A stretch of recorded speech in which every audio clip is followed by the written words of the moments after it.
kredit dua harga lamun boga dua harga haram kita mana nu menangkeun eueuh ieu motor sabareuh 10 juta lamun cash lamun kredit 15 juta haram mutlak haram seluruh tah mah cak Kanjeng Nabi teu meunang dua harga tapi lamun nyana ngan sakadar cash bae ieu mah cash bae 10 juta teu meunang kredit atau kredit 15 juta teu ngajual cash masalah atau kredit jeung cash akur hargana pada 15 juta masalah itu kan babari sebenarnya manu hese ge ieu teh nuturkeun aturan agama gula pajar ngaharamkeun kredit bae rame kieu mah cenah haram kredit tangkorak sia meureunana ngajina sih di tukang sate bae goblok teh budak anta kayak ngaji di majelis abe karasa hareudangna nu di majelis ge kala luar hareudang masalah jadi kredit dua harga haram hadisnya jelas mah teu dibacakeun langsung Kanjeng Nabi dua akad di ditu nama disebutna diakdain dua akad haram motor 10 juta cash kredit motornya eta kena satu benda dua akad haram 10 juta cash kredit 15 juta haram naon bae naon deh kagincu dua akad haram tapi lamun satu akad cash 15 juta kredit 15 juta masalah barangna eta keneh lamun kieu mah kula mah jualan motor ye jualanna dua rupa nu ieu mah nu di ieu nu di dieu ieu nu di kolom ieu kamar ieu mah kredit tak kabeh ka ditu ieu mah 15 juta kredit ieu mah nu ieu mah cash harga berbeda barang beda masalah tinggal nyaho doang murah Masya Allah karim ku bodoh-bodoh ting kuari kumaha lamun maling lawang masjid ai kamari mah baitul mal di urang baitul mal ege dana sosial ieu mah baitul lawang masjid Zaid ngedeng bae di masjid ai baheula mah sabidug-bidugna sebloon-bloona baheula balik nganjang teh ka masjid jadi balik nganjang apel ka masjid hees jadi subuh mah tetep hudang sanajan teu salat antara di masjid iku ari waktu jauh di masjid budak aju masjid nagepan dikunci boro-boro rek sare urang gerek milu salat di dinya ditungguan rada penting teuing geus teu bisa jam 9 setengah 10 geus teu bisa salat isya di jero masjid jadi hampir cara di Mesir deui di Yordan hararese sholat negara Islam tapi sholat hese kayak waktu kos kantor kunaon bisa gitu lantaran loba kecurigaan di Timur Tengah nu mantak ditutup lantaran masjid dipakai kegiatan kumpulan politik mantak tutup besi aya kegiatan di urang mah eueuh kegiatan politik di masjid paling geh besi maling loceng masjid itu doang di urang anu mantep geus di masjid mah ulah aya naon ulaya loceng bagus besi sieun di paling ulaya beker bagus jam bagus ulaya bebaskeun besi aya nunduk salat hajat salat tahajud ti peuting jelema liwat ndek salat atuh dibuka we cenah eta di usiana kuno mabok sugan we atuh nu mabok kebal-kebal manya nage aya di masjid-masjid deui Iya pikiran orang sempit sehingga masjid ya dikunci. Aya naonan sih masjid. Nah, iya sempit jadi nurutan Wahabi. Aya ge Wahab. Syiah, Wahabi, Muhammadiyah dikaronci masjid. Urang mah ulah bebaskeun. Bebaskeun masjid teh. Ieu tatangga dik sarolat ge di masjid hese. Sepi jadi masjid teh. Ibadah merame di masjid deh. Nu mandi, nu wudu, nu wiridan. Kuari makeur mah masyarakat arbung ka masjid. Dikunci. Masjid teh dikunci. Masya Allah kan. Sakumaha kantor. Ulah nurutan Wahabi. Baheula mah di Jidah Masjid Apung bebas jam sabaraha bae ge. Barang ayeuna dikuasai pengurusan anak Wahabi mutlak atuh saya teu bisa. Urang kadija waktu salat di luar waktu salat zuhur teu bisa. Ditutup. Salat duha, asar teu bisa, magrib teu bisa. Jadi eta mah masjid teh lain jang salat jang deuleueun. Jang deuleueun. Masjid mah wudi'a lis-shalah. Adapun kalau banu sare-sare briefing urang jadinya dilarang tidur di masjid ini kecuali bawa kasur. Itu atuh.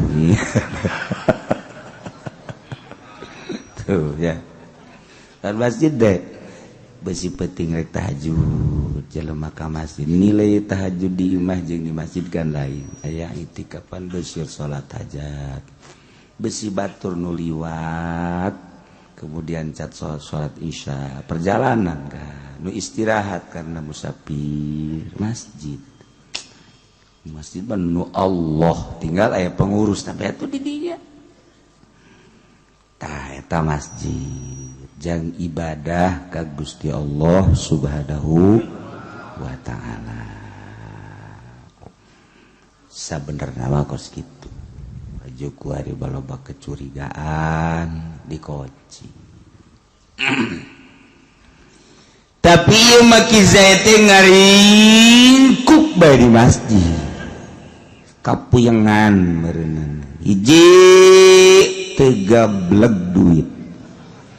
Dua nyandu tilu nu kolot marah bae kapuyengan cak nu kolot datang ka dengan mawa kanjut bahwa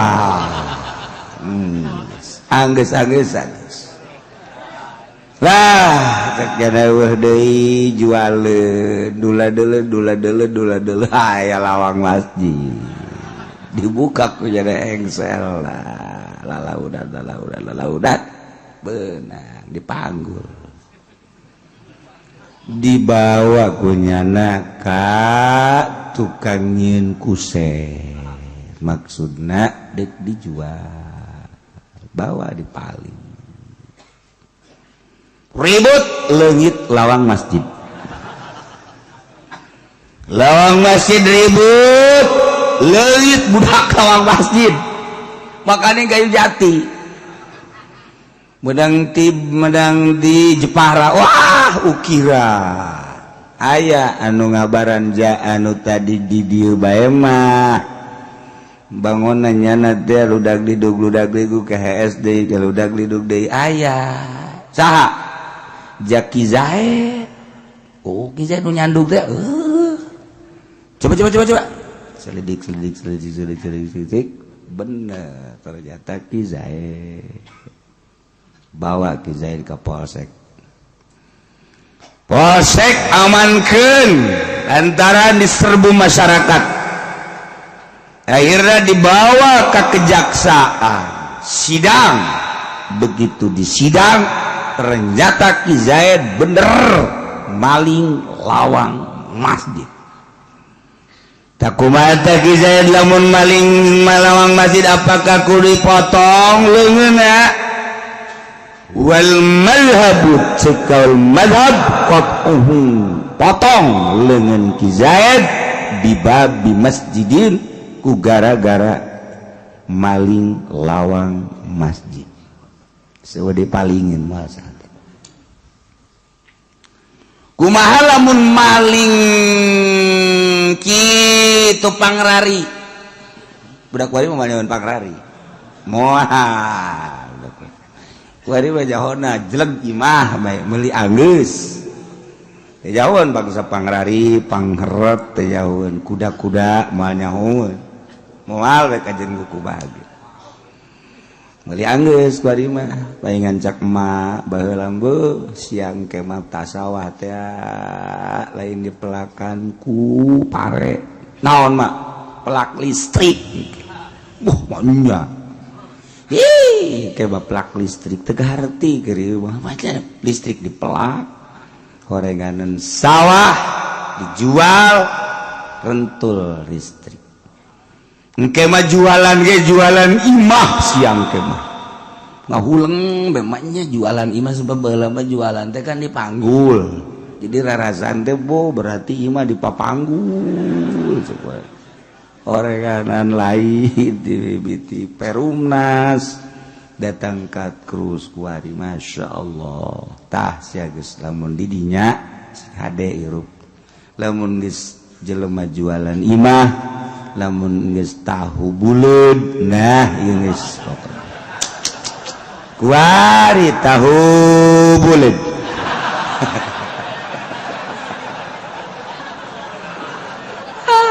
geus datang ke akhir zaman nah kudu dicekal teh budak sia akhir zaman ye sumber fitnah sia ye cek ma aing ge baheula asal tahu buleud bae geus di dieu tere kiamat sia ye urang mana sia Tasik cek dia mah teh oh berarti Tasik sumber fitnah ye ieu tahu buleud dia digoreng dadakan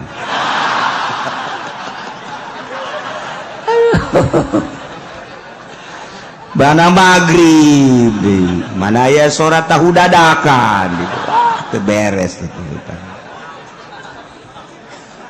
aduh ayah baik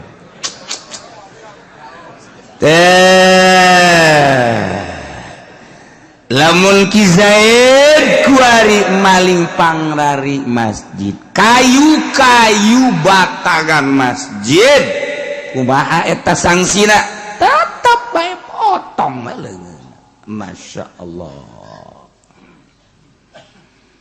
la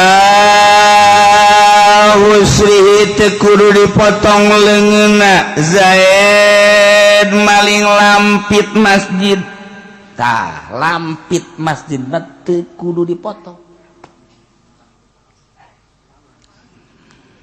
samak masjid samak masjid lampit masjid sajadah masjid eta mun dipaling teu kudu dipotong wah cak pamalingan mantep ya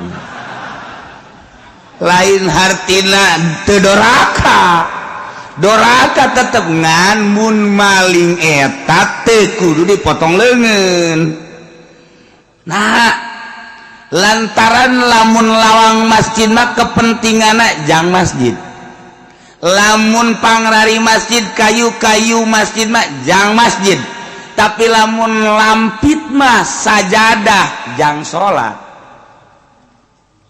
beda masjid mah bentuk bangunan khusus masjid sajadah mah jang kepentingan umum beda sajadah mah jang kepentingan umum artina kepentingan umum teh saha bae nu make silakan kan saha bae sajadah dek lalaki dek awewe dek kolot dek budak didinya make sajadah sudaekna berarti lamun dipaling teh mah dipaling nyana ge meureun boga hak didinya sebab ieu lampit masjid mah jang umum di antara masyarakat teh nu umum teh nyana berarti nyana teh boga hak dina lampit masjid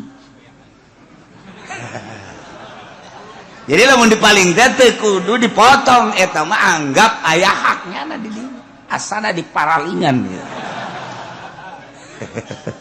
Lain nambahan lampit maling beda ya Ari lawang masjid mah jang kepentingan masjid. Jak urang lawangan ge salat jadi bae. Lawangan ge salat jadi. Kayu masjid misalnya nusakna jerebebeng di hareup teh naon tadi luhur ieu kenteng dihandap. Lisbang. Gunana kan lisbang. Gunana lisbang mah lisbangan ge jadi bae bangunan.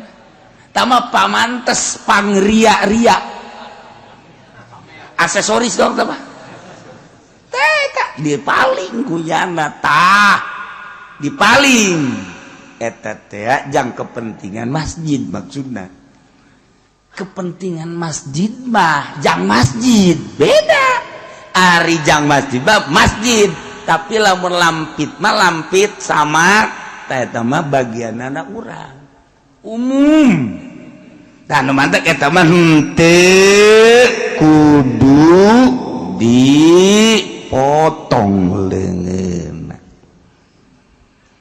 termasuk lampu-lampu masjid anu dihurungkeun lampu teh ditenden di masjid kemudian sok dihurungkeun cacaangna jang masjid apa jang urang jang masjid masa bodoh aing mah dicaangan elos dari caangan elos. Jadi cacaang teh jang masjid apa jang urang? Tah ana jang urang berarti urang boga hak cacaang masjid. Dipaling atuh teu kudu. Teu kudu dipotong leungeunna. Wek urang teh urusanna. Caang-caang urang. Kumaha lamun ieu meuli lampu masjid kristal di Iran meurina ge bau hurung herang ngan ieu mah henteu dihurungkeun sakadal jang papaes doang jadi tapi urang teu ngalep mangpaat kanyana sebabnya teu bisa dihurungkeun jeung teu dihurungkeun we mah sakadar papaes lampu teh jang papaes masjid supaya masjid kadeuleuna sieup teu pernah dihurungkeun ta eta lampu nu jang papaes masjid dipaling wajib dipotong leungeunna sebab tah mah jang masjid eueuh kurangan naon tuh urang teh mah jangan sakadar ya teu caang teh kan lampu mah urang butuhna cacaang tah lamun lampu nu sok dicaangkeun dipaling teu kudu dipotong lampu nu jang sakadar variasi doang di masjid jang masjid dipaling wajib potong tuh bedana kos gitu doang tah ya Allah teman-teman kitu naon ngaranna pandai-pandai hakim teh kos Quran wakaf ditenden di masjid kepentingan anak Quran dipersilakan sahabat nudek maca Quran mangga berarti seluruh masyarakat muslimin muslimat boga hak eta Quran haju Quran wakapan dipaling ku kizaen henteu kudu dipotong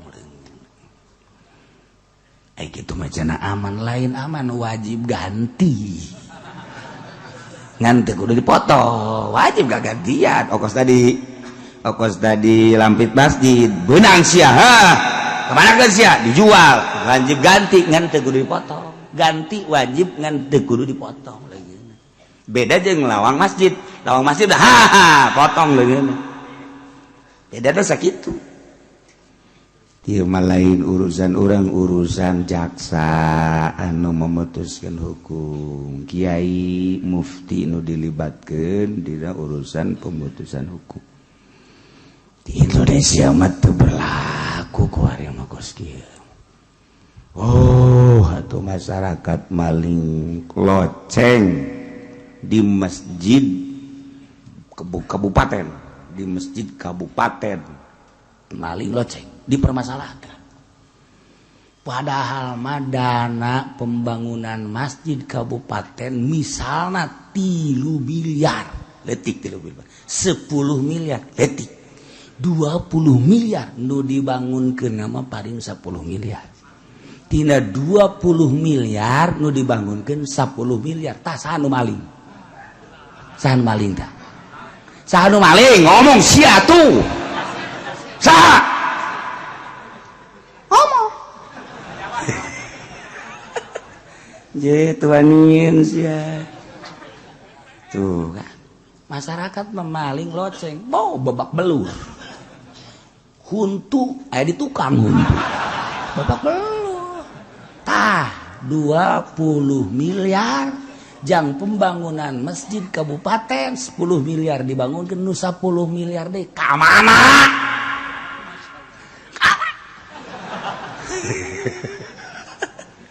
sekarang sana masyarakat ternyarah eta kos gitu antak tunggu ke di akhirat deleken ke di akhirat terkait didinya sing gejebur dadah cek urang teh dadah sia aing panas dadah nyanda belun jasa ka urang ye eta kuari urang bangun main-main hirup ngaler ngidul ngetan ngulat tinggal sagedeung deui waktu urang geus loba jasa nu baralik ka ditu ka lembur aslina nu 50 tahun 60 tahun 70 tahun sarua tukang korupsi tukang maling antapkeun modar kege karasa ke ngerebek di neraka jahanam bareng jeung sia ya waduh amankeun diri urang hook ke urang ye kena rokok ge panas tuh ngomong seuneu geus ribuan tahun ngeunahna sabaraha lila sih di dunia paling ge meuli Lexus baby bed paling ge meuli istananya awewe atuh sakitu da doang ya sakedeung deui terkutuknya pancena kieu kitu aing mah bisa nangan sakitu doang aing mah bisa nangan sakitu doang elingan nyararana dielingan gitu dek areling bisa sakitu doang besi engke di akhirat aing dipanggil aja ucai mangga Gusti tahun sabaraha sia hirup jangakeun ka Gusti sadaya-daya bara aya catetanana nyaho sia pamarentah sia harita korupsi terang pernah sia negor ai langsung mente gusingan abdi ngocoprak saksi dah sia Haji Pendi teu percaya aing saksi yang mah teu percaya aya Haji Makmun ngabesan eta ya sekadar ngomong abeh ke di akhirat ayah nyaho saha-saha nu korupsi nyaho ulah pajar teh nyaho insyaallah nyaho jasa insyaallah kiai nyaho ti mana itu urusan aing nyaho bukan nama insyaallah aya nu ngabejaan aya jasa saja na kieu nu ngabejaan iya itu urusan aing entah yang nyaho nu keur ngajabat keneh ge kuari emang nyana teu bebeja ka aing aya nu bebeja pante ceton tolol amat ye sia lu tolol nyana nu bener bebeja siapa kos kitu bangun embung ka nyahoan teh ya nang tarolol kabeh saha cenah kiai atuh wartawan ge nyaho wartawan ngocoprak bae dina koran emang kiai sok maca koran sih sok nyelidikeun teh heran ieu mah ka aing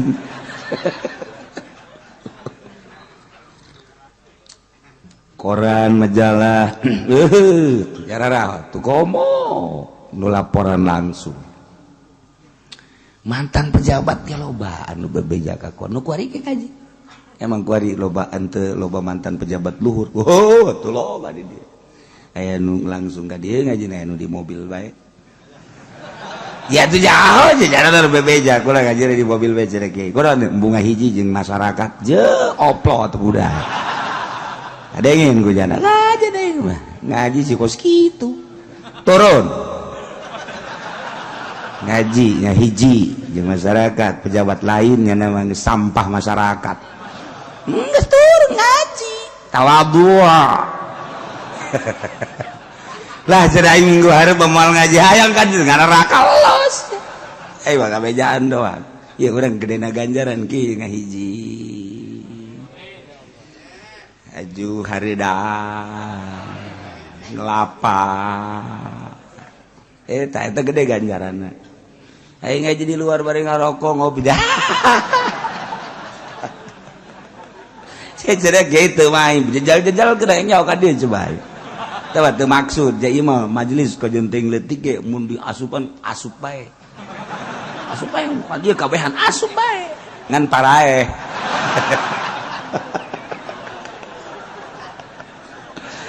ente atuh teu kudu jaga kaget teh jare teu kudu masing-masing we sih dulu luar atuh sing tentrem teu ngomong we kula mah sing tentrem geus di mobil nu di handapeun tanggal Ambon takang sate kok salah pokoknya ngaji we pokoknya ngan beda doang ganjaran sitik nah eta maling Quran nu diwakafkeun jang umum berarti ayeuna jang umum berarti nyana ge aya hak di dinya ketika aya hak dipaling atuh sarua jeung maling nyokot haknyana ngan haknyana sabaraha persena eta teh nyaho berarti kan kudu wajib ganti sebab aya nu baturan nah ngan dipotong teu kudu loba masalah kuarima lain maling lampit lain maling loceng lain maling lawang carang maling kotak masjid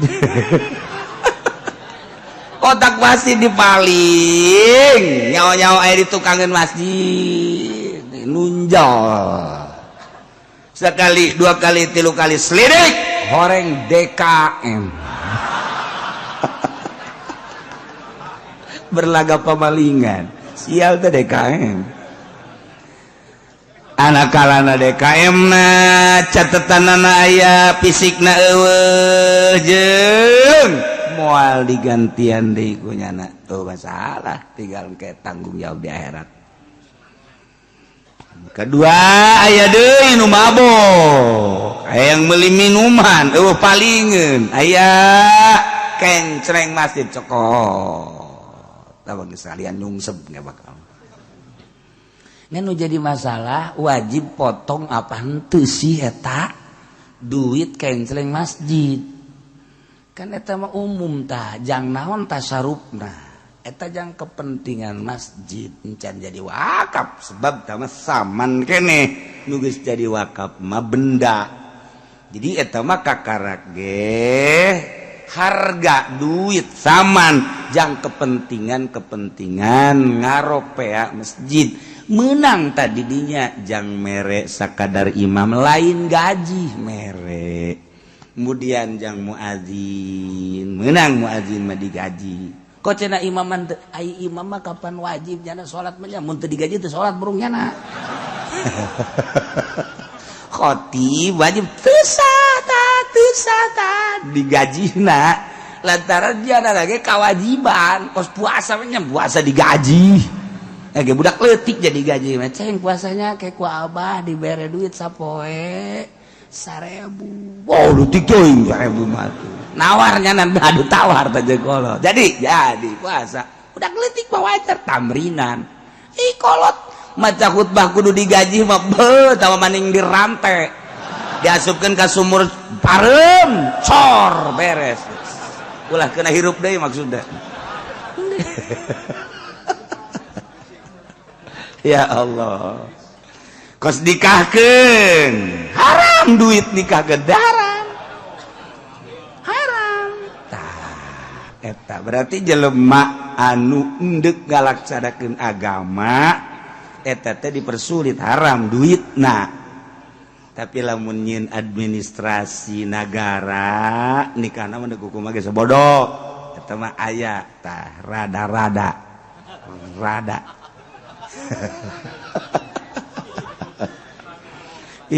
beda jeung kieu lamun kiai diundang kadinya kemudian nikahkeun hadiran jadi saksi dan lain sebagainya balikna dibere amplop duit eta mah halal. Wah cenah dasarna bae kiai mah kos kitu cenah.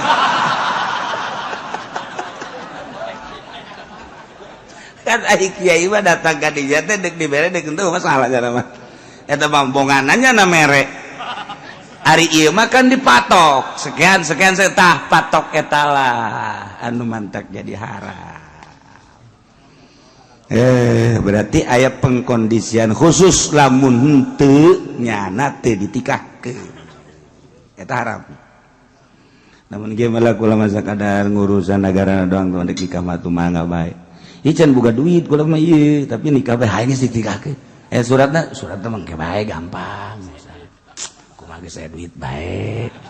Itu urusan ayah yang beres satu mangga itu beres itu masalah nikah mah kelas terus masalah berarti terpisah antara nikah jeung administrasi masalah.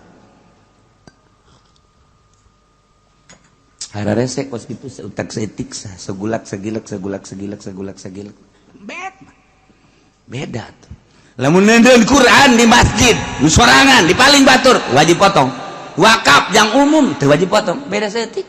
Quranna kos gitu kene. Tuh kan? Lampu yang kepentingan umum dipaling. Ya teh teu wajib potong leungeun, tapi wajib ganti. Ketika ieu lampu yang hiasan doang, henteu aya mangpaatna urang dipaling, wajib potong. Beda sautak saeutik. Tuh. Nya. Kuari nikahkeun. Ieu mah lamun henteu dibayar surat nikah teu ditikahkeun, haram. Tapi lamun kieu mah aya urusan nikah mah mangga bae urusan administrasi mah teu urusan lah aya bae engke insyaallah teu masalah mah urusan administrasi terpisah jeung urusan nikah. Beda saeutik kan? Tapi hese eta. Anu degeng. Degengnya sih degeng. Tuh beda. Masya Allah karim. Sautak setik. Hokos kredit dua harga. Lamun boga dua harga haram, kita mana nu ngameunangkeun eueuh. Ieu motor sabareuh 10 juta lamun cash. Lamun kredit 15 juta haram, mutlak haram. Seluruh tah mah cak Kanjeng Nabi teu meunang dua harga. Tapi lamun nyana ngan sakadar cash bae ieu mah. Cash bae 10 juta teu meunang kredit atau kredit teh 15 juta teu ngajual cash masalah. Atau kredit jeung cash akur hargana pada 15 juta masalah. Itu kan babari sebenarnya manu hese ge ieu teu nuturkeun aturan agama. Gula pajar ngaharamkeun kredit bae rame kieu mah cenah haram kredit tangkorak sia meureunana. Ngajina sih di tukang sate bae goblok teu budak. Anta kayak ngaji di majelis. Abe karasa hareudangna. Nu di majelis ge kala luar hareudang. Masalah. Jadi kredit dua harga haram, hadisnya jelas mah teu dibacakeun langsung Kanjeng Nabi. Dua akad di ditu nama disebutna biakdain dua akad haram. Motor 10 juta cash kredit motornya eta kena satu benda dua akad haram. 10 juta cash kredit 15 juta haram. Naon bae naon deh kagincu dua akad haram. Tapi lamun satu akad cash 15 juta, kredit 15 juta. Masalah. Barangna eta keneh. Lamun kieu mah kula mah jualan motor ye. Ieu jualanna dua rupa. Nu ieu mah nu di ieu nu di dieu ieu. Nu di kolom ieu kamar ieu mah kredit na kabeh ka ditu. Ieu mah 15 juta kredit. Kredit ieu mah, ieu mah cash. Harga berbeda, barang beda. Masalah. Tinggal nyaho doang murah. Masya Allah karim ku bodoh ting. Itu geus nyaho kan ngaji geus nyaho kan. Di baheula ge kos kitu. Ya Allah. Aya bae kiai ngredit diseungseurikeun. Tu can puguh salah kan kiai mah. Ngan lolobana memang salah. Naon sababna? Kan geus ngomong kula. Jeung properti geus ngomong urusan bank jeung leasing geus jauh. Bahkan urang bankna bae ge nu konsultasi ka imah sabaraha bank hayang dihalalkeun Kukula ditanya heula kumaha. Ternyata haram. Jadi berarti kredit model ayeuna mah hampir 99,9,9,9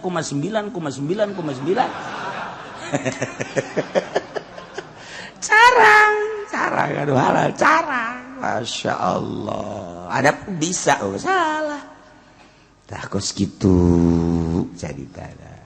Toh tinggal cenah kula mah alhamdulillah kiai kredit tuh nyana mau ngajual henteu aya nu cash kredit alhamdulillah cenah kula ge kredit teh. Enggak masalah tah mah urusan sorangan teu kanyahoan ku jelema eueuh masalah jeung Allah sia sing ada ulah gogocekan jeung Allah. Jeung jelema mah sih digocek-gocek aja jeung kiai jeung wali ge kagocek-gocek bae. Jeung Allah moal bisa kagocek sia. Moal kajen ku kumaha ringsak sia. Asal ulah ngagocek Allah bae. Urang ku dipan loba ngagocek Allah. Jelema mah bangun tawado, jelema bangun kieu bae. Kosi eta. Gogocekan gara-gara kos kitu. Ulah hirup bahaya di mana bae Allah mah aya. Ulah sok ngabohongan Allah. Tinggal kitu doang. Mantak ilmu loba, ilmu gede, tapi bangun jang sorangan ge seuseut, nggak gocek Allah. Sebab naon? Sebab lamun urang teu gocek Allah hampang deuk nanaon ge. Mentak lamun dina Tanbihul Mugtarin dijelaskeun naon sababna urang teu daek salat ti peuting. Makanan, ucapan, mata, ceuli mungkin terganggu. Berat deuk salat tahajud.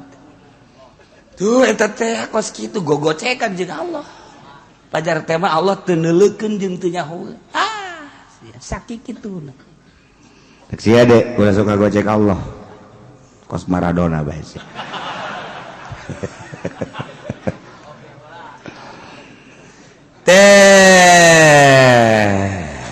Ummi waladin sarqan naimatan. Eueuh mah di urang mah. Ya mat ummi walad. Amat dijimak kemudian boga anak ngarana amat umi walke di tukang bakal diceritakan per amata kuari dipaling ke HS wajib dipotong leungeunna atawa dalam kondisi buta umi waladna edan majnunah tetep bae wajib potong. Baheula di Mesir aya hiji sepasang ustaz jeung ustazah magahan ngaji susah suami istri susah maisyahna kahirupanana ngan boga kotok-kotokna hiji endogan isuk jual endogan jual eta bae maisyahna tanyana mah geus teu boga naon deui pagaweana ngan magahan ngaji tapi nyada bisa seserian jeung pamajikanana lempang indah teu pernah bae kadeuleu pasentrok teh teu pernah pan urang mah di jero mobil ge teu nanya jeung pamajikan hareudang ke jero AC mah AC hareudang sial teh urang curug tolol ieu teh boga nanaon tapi bangunna teh adem ayem ya Allah eta indah aja serta imah tangga kos kitu teh susah tetapi kadeulina halimpu nu ngaraji loba ayalah pamalinya hasud cek babaligan ieu ustad bangunna teu pernah bentrok cek kene paling ku aing kotokna teh emang pamalingan mah kos kitu intip pas isya paling bawa isuk-isuk teh ngajual endog teh kan si kiai di deuleu bebeja eueuh cek pamajikanna ka kotokna ge eueuh kotokna eueuh boro-boro ngajual endog urang kotokna eueuh jangan ku salaki dajah eueuh geus seserian kabeh ge atuh meureunnan kotok-kotokna Allah dicokot-cokotna Allah ku Allah atuh urangna ge atuh Allah ieu lang ge urang paeh ku Allah eulah ka cenah geus lah urang mau poe ieu ulah dalalahar ka lah ngeunaheun teh ngadenge kitunya asana tiis teh ka hate ngeunaheun moal aya dicurug moal oh sing jeleger atuh aduh jianana jandela pepes hiji bae mah ya Allah ya Rabbi masya Allah geus tenang tentrem lantaran jelema malamun pasrah ka Allah janji Allah bakal ditaekeun bakal diangkat diisuk doang ka zuhur ka asar masya Allah begitu asar aya deui nu mere kotok cak sakawal mah 10 cak sakawal mah 100 nya mah geus tenang-tenang bae tinggal pamalingan ku ari cek pamalingan teh aing lah ya ustad tinggal ustad pencit bae sia kotok dipencit bismillahirrahmanirrahim maling ya biasa mencit kotok mah bismillah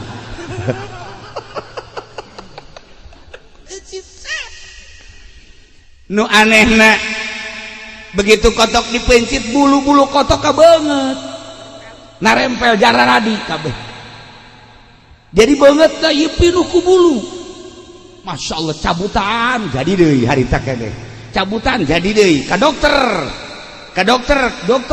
terus diberesa jadi deui geus ka dokter terus ka kokolot geus cabutan jadi deui ka dukun jadi deui ramuan geus diinum geus jarah di eta jadi bae ayeuna kan nyana bingung ieu bulu kotok jadi bae sakeneh ayeuna nanya lah nyana ka Ba'dul Arifin mun ceuk urang wali ahli Allah datang nyana ka dieu Waalaikumsalam naon kula maling kotok kiai sia teh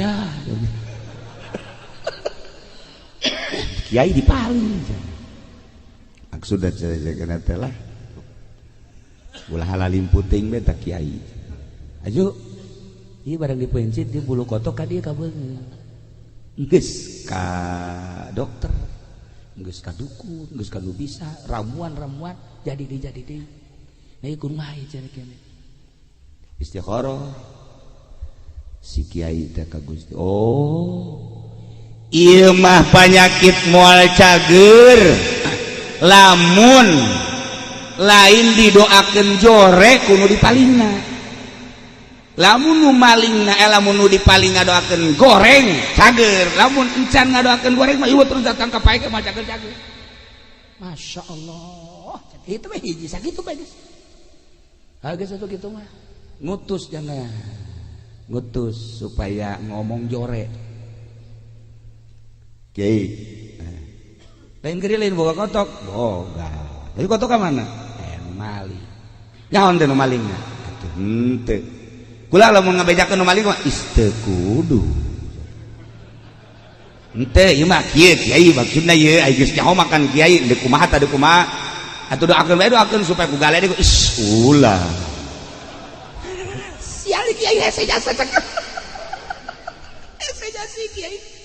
Masya Allah terus isuk datang deh ke ibuna wajib kiri lain boga kotok boga itu hari anu maling jadi kotokna nyaon teu nu malingna eta urang dia sebenarnya urang mama lagi kajian gerak Allah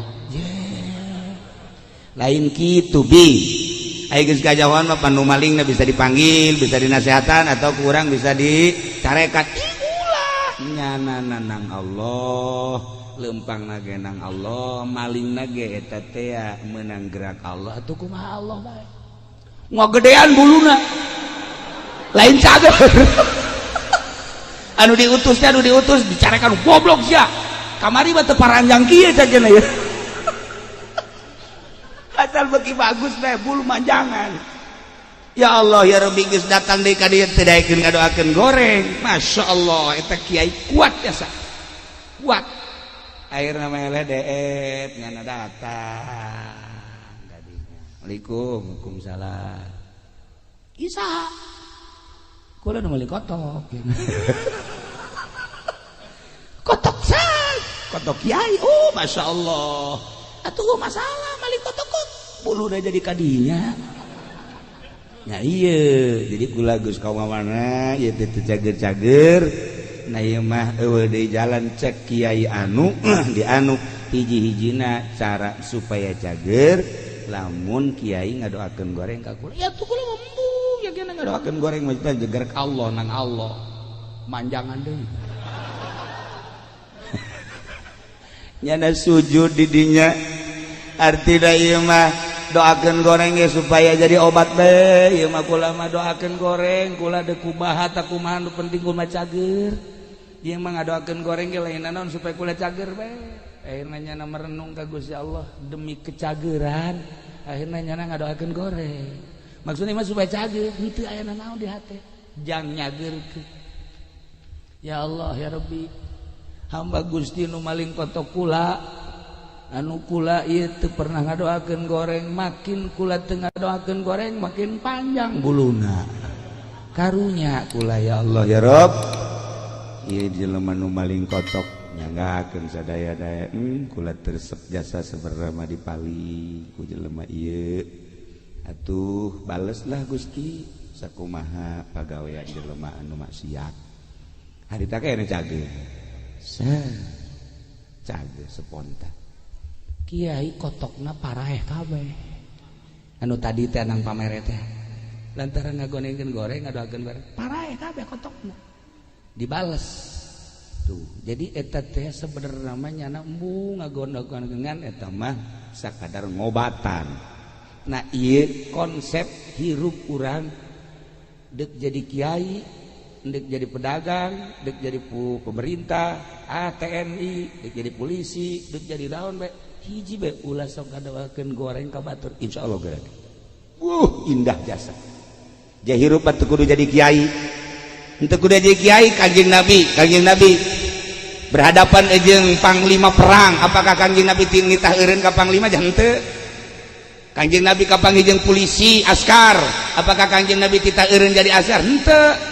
Kanjeng Nabi kapanggih jeung petani sugan Kanjeng Nabi nitah eureun tani nah henteu Kanjeng Nabi kapanggih jeung pedagang sugan Kanjeng Nabi nitah eureun dagang nah henteu ban Kanjeng Nabi mah mangga kabeh nu penting takwa ka Gusti Allah sebab etalah bekal jang bahan balik ka lembur asli urang jadi polisi sing jadi polisi nu takwa sebab polisi ge bakal paeh urang jadi TNI sing jadi TNI nu takwa sebab bakal paeh urang jadi pedagang lah nu takwa sebab bakal paeh urang jadi kiai lah nu takwa sebab bakal paeh di kiai ge loba nu teu takwa kiai jadi itu di Lampung mah teh sarua KTP-na orang pondok eta sarua nah iyalah jadi urang kuari berusaha jadi jelema anu takwa ka Allah dengan posisi anu geus diatur ku Gusti Allah.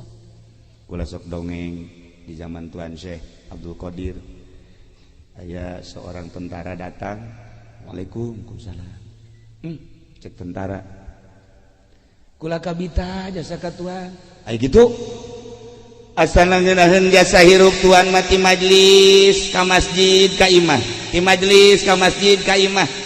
Ngaji zikir maca kitab ngaji zikir ngeunaheun amat ai maneh naon ulama ieu keur perang melawan tentara Mongol di perbatasan Tuan Syekh Abdul Qadir langsung tungkul tangga seuri cek Tuan Syekh Abdul Qadir buat teuing ka sorga heulaan ente daripada murid-murid kula nyana kaget kok bisa gitu. Masyarakat Baghdad bisa tenang lantaran anjeun ngahalangan musuh-musuh. Dengan anjeun berjibaku menghalangi musuh, yai, pedagang, umat tenang dengan memberikan ketenangan bangsa. Anjeun leuwih ti heula ka surga. Tuan Syekh Abdul Qadir geus ulah eureun jadi polisina. Geus ulah eureun jadi tentarana, nu penting tentarana lillahi taala. Nganeangan coba ge di Indonesia tentara nu lillahi taala. Coba neangan anu polisi anu tasawuf atuh aya loba henteu aya polisi anu tasawuf nama digeleng kahujanan kitu polisi tidur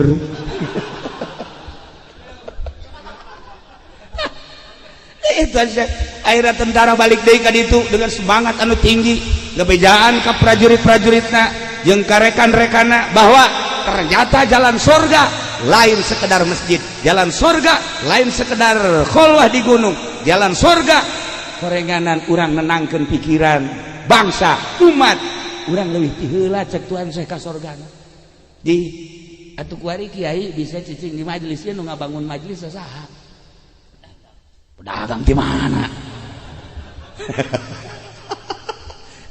bisa tenang orang iya tanu pangheulana anu bakal boga pris di akhirat ke iya tanu nenangkeun kiai ngaji di majelis teu kahujanan teu kapanasan kan ditanya kiai ya naon gawe di dunia ngaji di mana ngajina majelis kahujanan teu henteu panasan teu henteu nang saha ngabangun nang bos mana bosna panggil tah nah iyalah bos bisa nenangkeun ngaji kiai teu kahujanan teu kaanginan teu kapanasan maka kuari ulah waka kiai anu ka sorga bos heula ka sorga atuh bos heula ka sorga kiai mah malah mah posewan ka neraka ieu bisa nenangkeun ngaji bisa nenangkeun bangsa lumantak lamun bener jadi bupati na gede ganjaran lamun bener jadi gubernur gede ganjaran lamun bener jadi tentara gede ganjaran lamun bener jadi polisi gede ganjaran daripada jadi kiai ngariungan hayang berkat doang sih kasih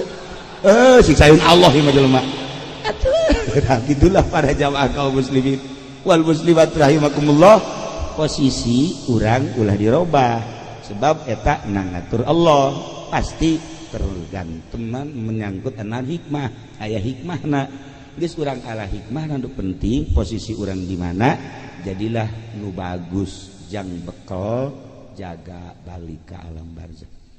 Para jamaah kaum muslimin wal muslimat rahimakumullah kos kitulah sepanjang hirup urang lamun ngadenge zaman Belanda terus zaman Inggris zaman Nippon kemudian zaman kemerdekaan kuari zaman kieu bae zaman mah terus bae ketenang ke kacau ke hareuda ke tiis ke mahmud ke depisit atuh kieu bae lumantak hiji jelema nu tentrem mah jelema nu deukeut ka Allah urusan kahirupan dunia mah diaturna ku Allah geus urang serahkeun ka masing-masingna nu penting urang aya dina ridho Allah subhanahu wa ta'ala. Urang doakeun negara urang mudah-mudahan jadi negara nu tentrem pemimpin-pemimpin urang dibere araradi dibere jala lujur ekonomi supaya mapan deui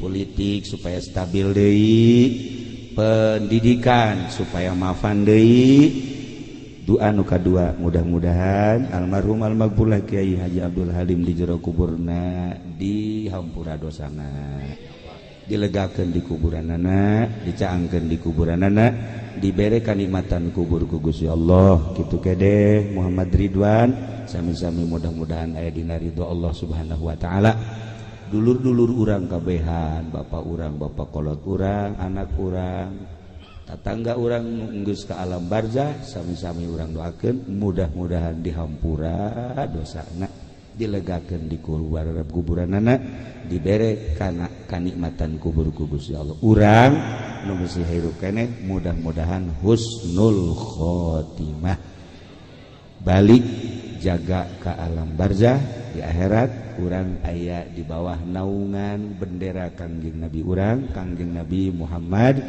sallallahu alaihi wasallam sakitu bae ala kadar mau izoh dina malam ieu renungkeun ku urang kuari keur ngumbara bakal balik ka lembur nu asli imah nu kuari imah sementara nu asli imah urang di kuburan nu eueuh lampitan eueuh asean eueuh kamaran eueuh sakitu da tetapi urang bakal balik ka ditu dibarengan ku amal urang bangunlah sorga ku urang melalui ibadah-ibadah urang tambahan ku keyakinan anu optimal supaya bener-bener mencrang hate urang nempo ka alam akhirat kamari Kangjeng Nabi teh ku Gusti Allah titah ngabejakeun ka tauhidan nu murni ka Gusti Allah tur ikhlas ku ucapanana inna salati wa nusuki wa mahyaya wa mamati lillahi rabbil alamin bejakeun ku anjeun Muhammad ka para kupar-kupar Mekah teh inna sholati sanjana salat kaula wa nusuki jeung ibadah haji ibadah umrah kaula teh wa mahyaya jeung hirup kaula wa mamati jeung maut kaula lillah milik Allah pikeun ka Allah jangka Allah murni salat abdi ka Allah ibadah haji abdi ka Allah hirup abdi jang Allah ku Allah ka Allah pae abdi ti Allah ku Allah ka Allah mantep geus lamun urang boga pikiran kos kitu tah boga pikiran kos kitu tah urang moal asa-asa berjuang perang sakalipun hah jangan itu perang pae bae atau mending perang sedangkan pae itu perang mah nilai lamun pae pakai perang nilai na luhur jasa mantap kan teu sieun perang teu sieun dia teu perang paling dia tunggu aku doang 10 20 pae bae ka dituna aju pae na can puguh jadi naon ka di kuburanna mending perang pakai berjuang ngaluhurkeun agama Allah surga pae ge teu kasaran mantep keur di majlis bener keluar betul bener tuh bener Masya Allah lawan dia nunggu halangan ke diri orang teh nafsu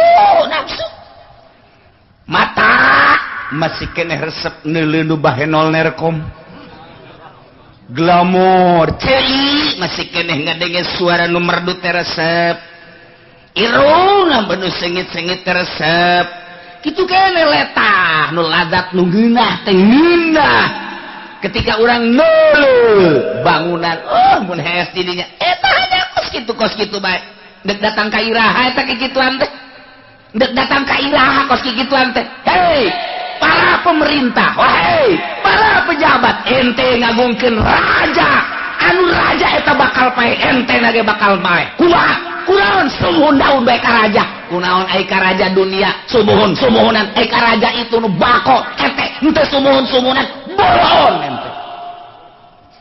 ente ngabdi ka lurah diabdikeun pikiran tenaga awak jaga abdi ka lurah teh raja sa desa kunaon ai ka Allah teh dae katuman teh bolon amat ai ka lurah sumuhunan lurah bakal modar sia bakal berhadapan jeung raja nu maha bako ente berhadapan jeung bupati lantaran ente jadi PNS kumaha cak tunjukkan bupati bae siap segala rupana pokokna mah kumaha cak bupati bae mangga nurut amat si ka raja dunia ai ka raja Allah ka raja pangeran ka raja dunia henteu engke ente ditinggalkeun ku raja bo ente nu exit atau pae itu ge bakal pae dan ngabdi ka raja dunia mah di akhirat ente bakal dituntut teu datang ente otak kalinya bolon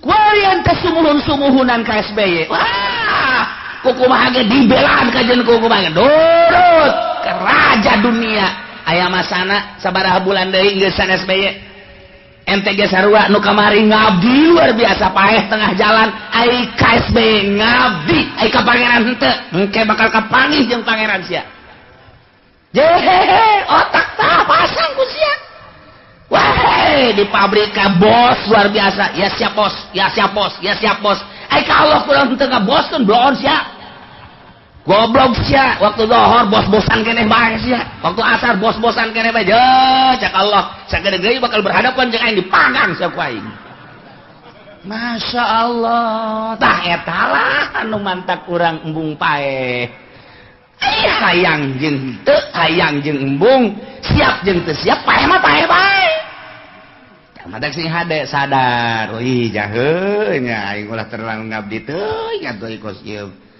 je ge bakal ka Allah urang tuh iyalah inna sholati wa nusuki wa mahyaya wa mamati lillahi rabbil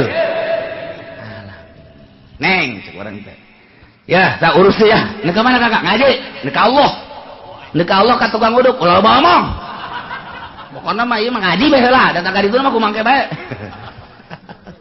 ieu tah eta teh ninggalkeun dunia ngadengekeun urayan-urayan Al-Qur'an aing paeh gitu penasaran aing. Ye cek pamajikan emang dek paeh teh naon? Misalna ieu mah. Salah paeh ge keur ngaji mah geus ridho. Aduh Kak, ulah ajuhan teman-teman gitu Kak. Aing mah geus dikaloheun mah. Oh, inna sholati sayyana salat wa nusuki ibadah. Haji kula, umrah kula, ngaji kula, segala ibadah-ibadah lillah ka Allah. Bejakeun Muhammad Allah hiji. Ikhlas la syarikalah. Oh duana, oh nu hiji. Oh nu ngabarengan gitu. Oh anu ngabarengan. Oh nu nyekutuan. Hiji Allah mah la syarikalah. Hiji. Wa bidzalika umirtu. Titah, kitulah ku Gusti Allah dititahna. Ka Allah, salat, puasa, zakat, haji, kabeh titah dikaallahkeun. Hirup paeh ka Allah. Wa ana minal muslimin. Geuslah Kangjeng Nabi nyarita kitu di hadapan para kupar-kupar. Cak kupar kumaha? Cak kupar teh ngomongna ka Kangjeng Nabi, "Mad, ka dieu mad." Kade. Aing ngadegeun sia puyeng aing mah. Puyeng geus bae lah maning sadar mad ulah aju ngaco gitu. Irji ya Muhammad ila dinina wa'bud alihatana watruk ma anta alaihi wa nahnu natakaffalu laka bi kulli tabatin tatawaqqa fi dunyaka wa akhiratika. Man, irji ya Muhammad ila dinina maning balik ke agama kurang kabehan ieu, agama nenek moyang. Ayo balik. Wa'bud alihatan urang ngibadahan pangeran urang bae. Watruk ma anta alaihi tinggalkeun. Keyakinan lu kumaneh keur ditetepan wa nahnu takabbalu laka aing kami kabehan siap nanggung kumaha hayang anjeun ente hayang naon mad hayang naon hayu baca hayang wanita nu mana pilih hayang jabatan nu mana hayu dibere ku hayang kakayaan hayang naon hayu ku aing ditanggung geus pokona tanggung jawab baliklah hayu ka agama kami eta Kangjeng Nabi sakitu poharana inna sholati wa nusuki wa mahyaya wa mamati lillahi rabbil alamin. Endahan pajar nu edan balik bemat balik agama ka urang ayo tinggalkeun geura eta agama kos gitulah nyembah kana teu kadeuleu mah hese ieu patung urang gede manap ti pohara Kangjeng Nabi teh ngajak ke kupar-kuparna seperti gitu. Contoh jang urang ketika urang di lembur dakwah ke masyarakat anu nurut alhamdulillah ulah asa nurut ka urang ku Allah lamun asa menang urang cilaka Allah. Nah ketika teu nurut geus saja nang Allah can wayah na beureun jeung can waktuna biasa bae urang mah bedu dah sia koe biar aja teu dak-dak meus aya moal dek-dek deui kadinya lah cuma kiai sih berwitan sakumaha parawan tah mah tuh kiai mah teu menang berwit terus gempur terus mandak dakwah teh anu hebat mah Habib bagus gitu jangan mah didengekeun untuk beres didengekeun sabodo Habib bete dakwahna ke dakwah deui nya mah sabodo nya geus pokona mah ai kitu-kitu teuing deui hese ngajak teh terus lalaunan daekeun jeung teu daekeun lain urusan urang urusan nyana nu Allah mantau tergantung keikhlasan urang mantak kudu boga kekuatan Nabi artina kekuatan Nabi teh lain kekuatan naon anti duniana Nabi mah kuat urang geus datang ka mana nurutan Kangjeng Nabi mun teu dibere kekuatan Kangjeng Nabi moal kuat kajen kumaha ge urang hudang ti peuting teh dibere kekuatan Nabi teh lamun urang dibere kekuatan tetangga urang atuh hees bae sarua aing jeung tetangga molor aing molor sarua tetangga nonton bola aing nonton bola eta mah kekuatanna kekuatan tetangga jawaran make gelang bahar teh anu balak genep nanyong hel bae teu beres sama kekuatan jurig urang kekuatan Kangjeng Nabi mantak make silsilah lah urang ka guru minta kekuatan faed guru ka guruna guru ka guruna guru ka guru langsung ka Kangjeng Nabi geus lamun urang mantep dibere ketika geus dibere kekuatan Nabi Masya Allah nu dideuleuh hiji Allah mantep jasa eta ngadengekeun mah mantep jasa balik ceramah nu bere duit mantep jasa bener pod mantep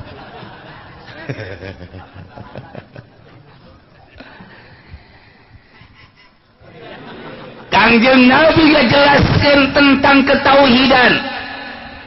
Hiji Allah, ikhlas Allah bae geus. Endahan dibayar ku kupar seperti gitu. Nu mantak mat. Bedakeun. Aghairallahi yabghi rabba. Apakah kaula neangan salian Allah sebagai pangeran? Sebagai taubeh, penghinaan ti Kangjeng Nabi terhadap kufar. Kita ngahartikeun sama keje. Saya kata tadi terjemahan mah je. Ada ge eta kan eta taubeh karana. Taubeh teh enggak memeleh. Cek Kangjeng Nabi euy. Aing mah ngajak ka Allah, salat, haji, umroh, hirup paeh ka Allah hiji pangeran la syarikalah. Hiji kunaon sia ngajak pangeran ka pangeran sia je. Cek Kangjeng Nabi tuh, wajehan kan di terjemahan. Nah aya di dieu mah, aya je.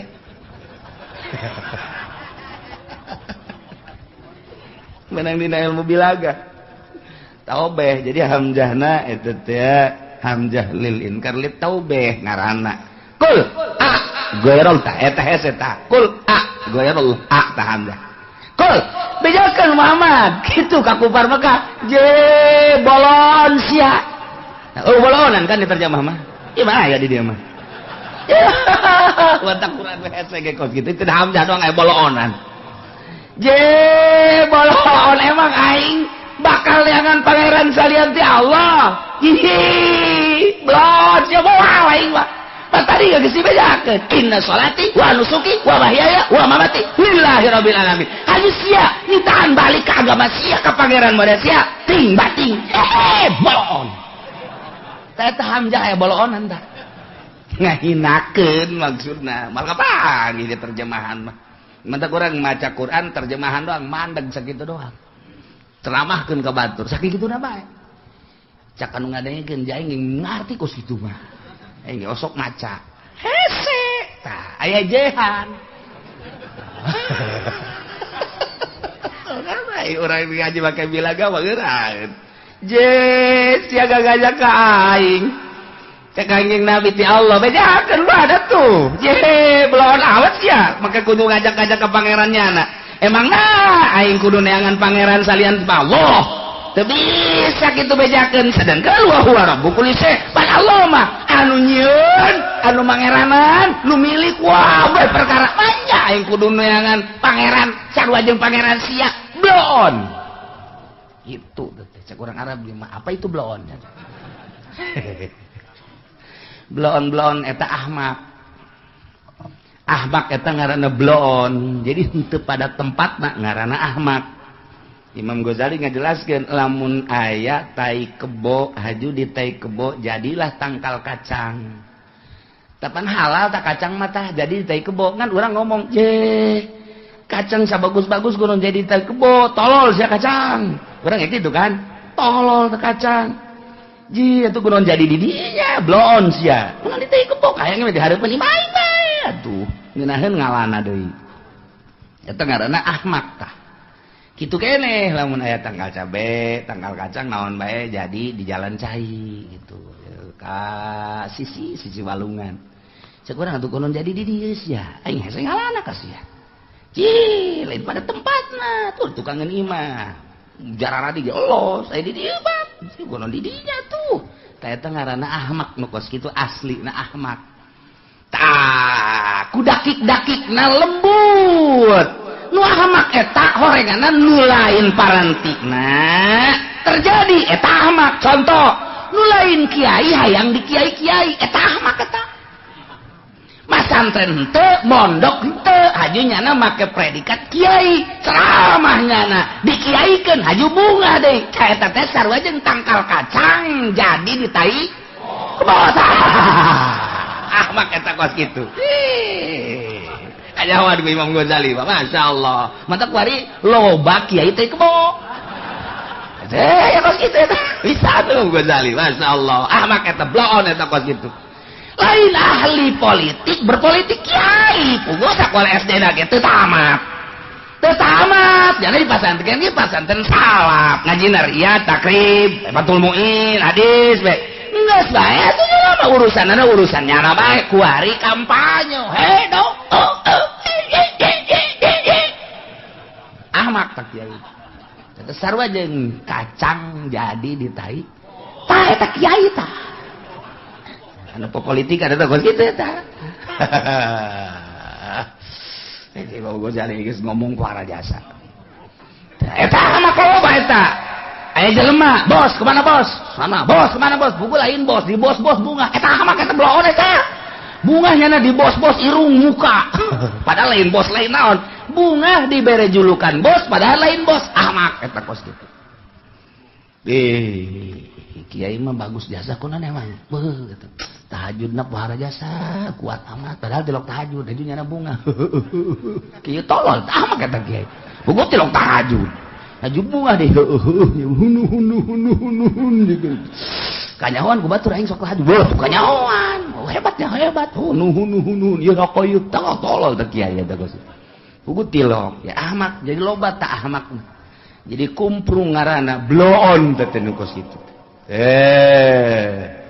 amun Imam Syafi'i mah ngabahas ahmak teh kudu disesuaikeun kiai ndek butuh hukum cek Imam Syafi'i kudu lepas artinya lepas teh dedeg pangadegna supaya bener-bener wajah kekiaiana supaya nampak make jubah make sorban make udang-udang lantaran ieu supaya didengekeun hukum eta Imam Syafi'i teh kos kitu ulah make kaos cangklek ketika ada putus hukum nyana make kaos cangklek ka dieu teh kopeh mengklek ka dieu beureum cara Ki Ahmad didengekeun ge moal kan ku jelema ta eta teh kudu akul cek Imam Syafi'i Kudel bin Iyad teh kapan Kudel bin Iyad manggih nu toab babatur bapan nguriling na kakenca ieu bakal katuh ieu bakal katuh je cek Kudel ieu kudu akul kakatuh di mana ngaji na ieu atau tabrakan kan jeung jelema batur ka dieu nya ka dieu ya otomatis kan ditegor punten Pak naon ieu soab salah ti Kangjeng Nabi na masih kan ngomong masing-masing bae sih ini nya boga ilmu dia boga ilmu jeung jahanya ieu sacara teh bisa diomehan teh jelema gegeran ki Pudal Binyat panjana mah tempat tadi ya Jabal Kubais naik ka luhur gegeran yot make jubah terus make mislah ka dieu make udang-udang nya ka dieu hot make sorban aya keneh tanu toab Pak waduh maaf ieu toab lain ka dieu muterna lain ka katuh ngencakeun ka dieu teh Kangjeng Nabi na waduh alhamdulillah hadena aya kiai cek nya teh mun kiai atuh kumaha masalah terus nun tolol cek Pudel aing keneh tuh kan mata Ki Pudoli lamun ceramah make jubah gede dibayar lamun make kaos teh dibayar aduh Masya Allah nah eta Imam Syafi'i geus nerangkeun seperti gitu jadi kudu aya makom-makomna ulah kosu kumprung Masya Allah karim ya Allah pas jasa eta nah cek Gusti Allah bejakeun mah kitu make endeu kudu neangan pangeran Nusin moal aing mah tetep Allah sementara sedangkeun Allah mah Rabbul kulli syai ولا تكسب كل نفس إلا ولا تكسب كل نفس إلا عليها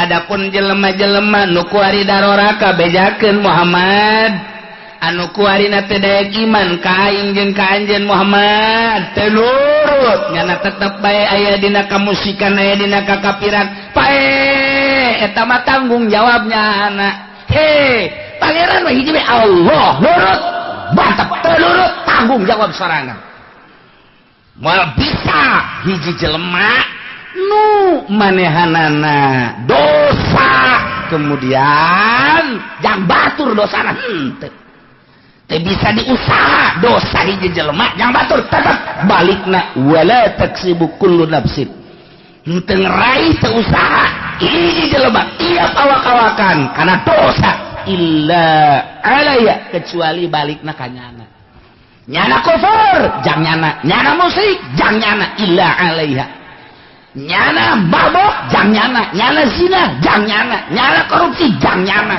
teu bisa ka batur nyana bae Masya Allah. Kagorengan nu dicarita nu dilaksanakeun ku urang teh eta teh jang urang nu mantak neuk datang ka mana urang ngalaksanakeun kagorengan di dinya lah makom urang.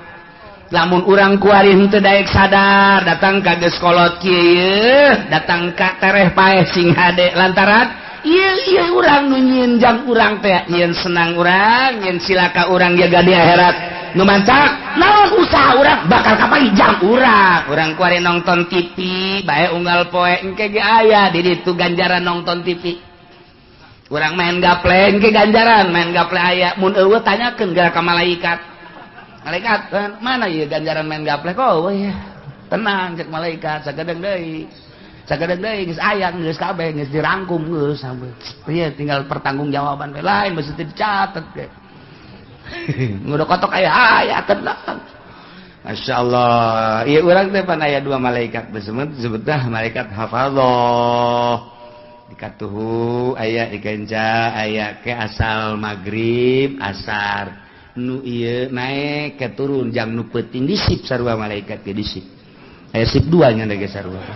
Oh malaikat peuting malaikat berang-berang ya taqabuna silih ganti nu berang-berang nu peuting-peuting tah eta teh malaikat hafadzah ngaranna atawa sok disebut kiramul katibin malaikat pencatat tah eta malaikat pencatat teh moal pisah-pisah jeung urang kecuali 3 hiji ketika urang junub malaikat hafadzah atau kiramul katibin ngajauhan urang sebab kaambeuna hangru awak urang mun urang junub mantak urang lamun hayang dibarengan sanajan urang kitu junub wudu urang gak masalah tuduh abeh malaikat tetap aya di urang. Nomor kedua ketika goib ketika urang ngising malaikat embungeun cek nya aing embung ka tempat bau-bau kos gitu cek malaikat lain parantina tuh aing mah embungnya nungguan di tukang di luar ke lamun urang geus beres ngising nak karak. Nomor katilu ketika urang jima jeung pamajikan ketika orang jima jeung pamajikan nyana mundur sebab nyana membungeun kos gitu embung aing mah kos gitu mah urusan sia atau kos gitu mah wah beres eta malaikat bungeun. Nah disalian eta terus bae jeung urang naon bae dicatet tak ieu mentak istahyu cek Kangjeng Nabi sing isin maraneh kabeh ka malaikat nu aya di gigireun maneh geus urang jaga lantaran nyana selalu nyatet ka urang sing isin ulah sok sataranjang sebab nyana embungeun ngabarengan urang sataranjang lamun aya jelema make carana pokek sakieu eta malaikat ngajauhan embungeun bung jake aing meneuleuh kos kitu tah teu hayang kontak ulah rapi tuh kan ya wala taksibu kullu nafsin illa 'alaiha. Jadi jelema anu ngalaksanakeun dosa kembali na kanyana keneh. Nyana musyrik jang nyana kafir jang nyana munafik jang nyana maksiat jang nyana. Wala taziru wizra ukhra wala taziru waziratun wizra ukhra wala taziru mual bisa nanggung nafsu nawakawakan waziratun anu berdosa wizra ukhra kana dosa nu sejen boro-boro nanggung nu batur pugununya naga setengah eugeg dosanya dosa urang teu bisa dosa urang ditanggung ku nyana boro-boro dosa atuh cangkilang di urang ge kuari urang dek ke Mekah rebo urang babawaan tas gede geus puguh di kabin kemudian atuh tas letik aya 2 kemudian tas paspor di hiji beubeulian segala kapal segala naon boh rebo sakumaha tas balik di Vietnam balik di Mekah tah itu babawaan nu katuhu aya nu kenca aya nu digantungkeun di dieu aya boro-boro ndek ngabantuan nu sejen puguh nu nyana ge teu kabawa tak ieu keur carita babawaan di dunia bae di dunia teu bisa atawa aya jelema manggul geus sakintal nu urang sakintal deui pangmanggulkeun deuk kumaha manggulna pugu aing ge ieu sakintal teu kabawa kabeh sakana ieu aya kana ditunda sia yang dipangbawakeun teu bisa. Ta eta keur carita babawaan bae kos kitu. Nah ieu di akhirat dosa urang ku urang, dosa batur ku batur teu bisa. Dosa batur ditembelkeun ka urang, dosa urang ditembelkeun ka batur teu bisa. Wala taziru teu bisa nanggung awak-awakan nu berdosa.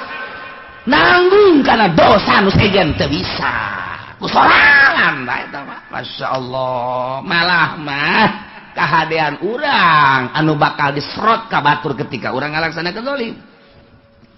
Urang puasa, urang salat, urang zakat, urang haji, tetapi ternyata urang pernah ngazolim batur. Nah, yang ke di akhirat di sidang.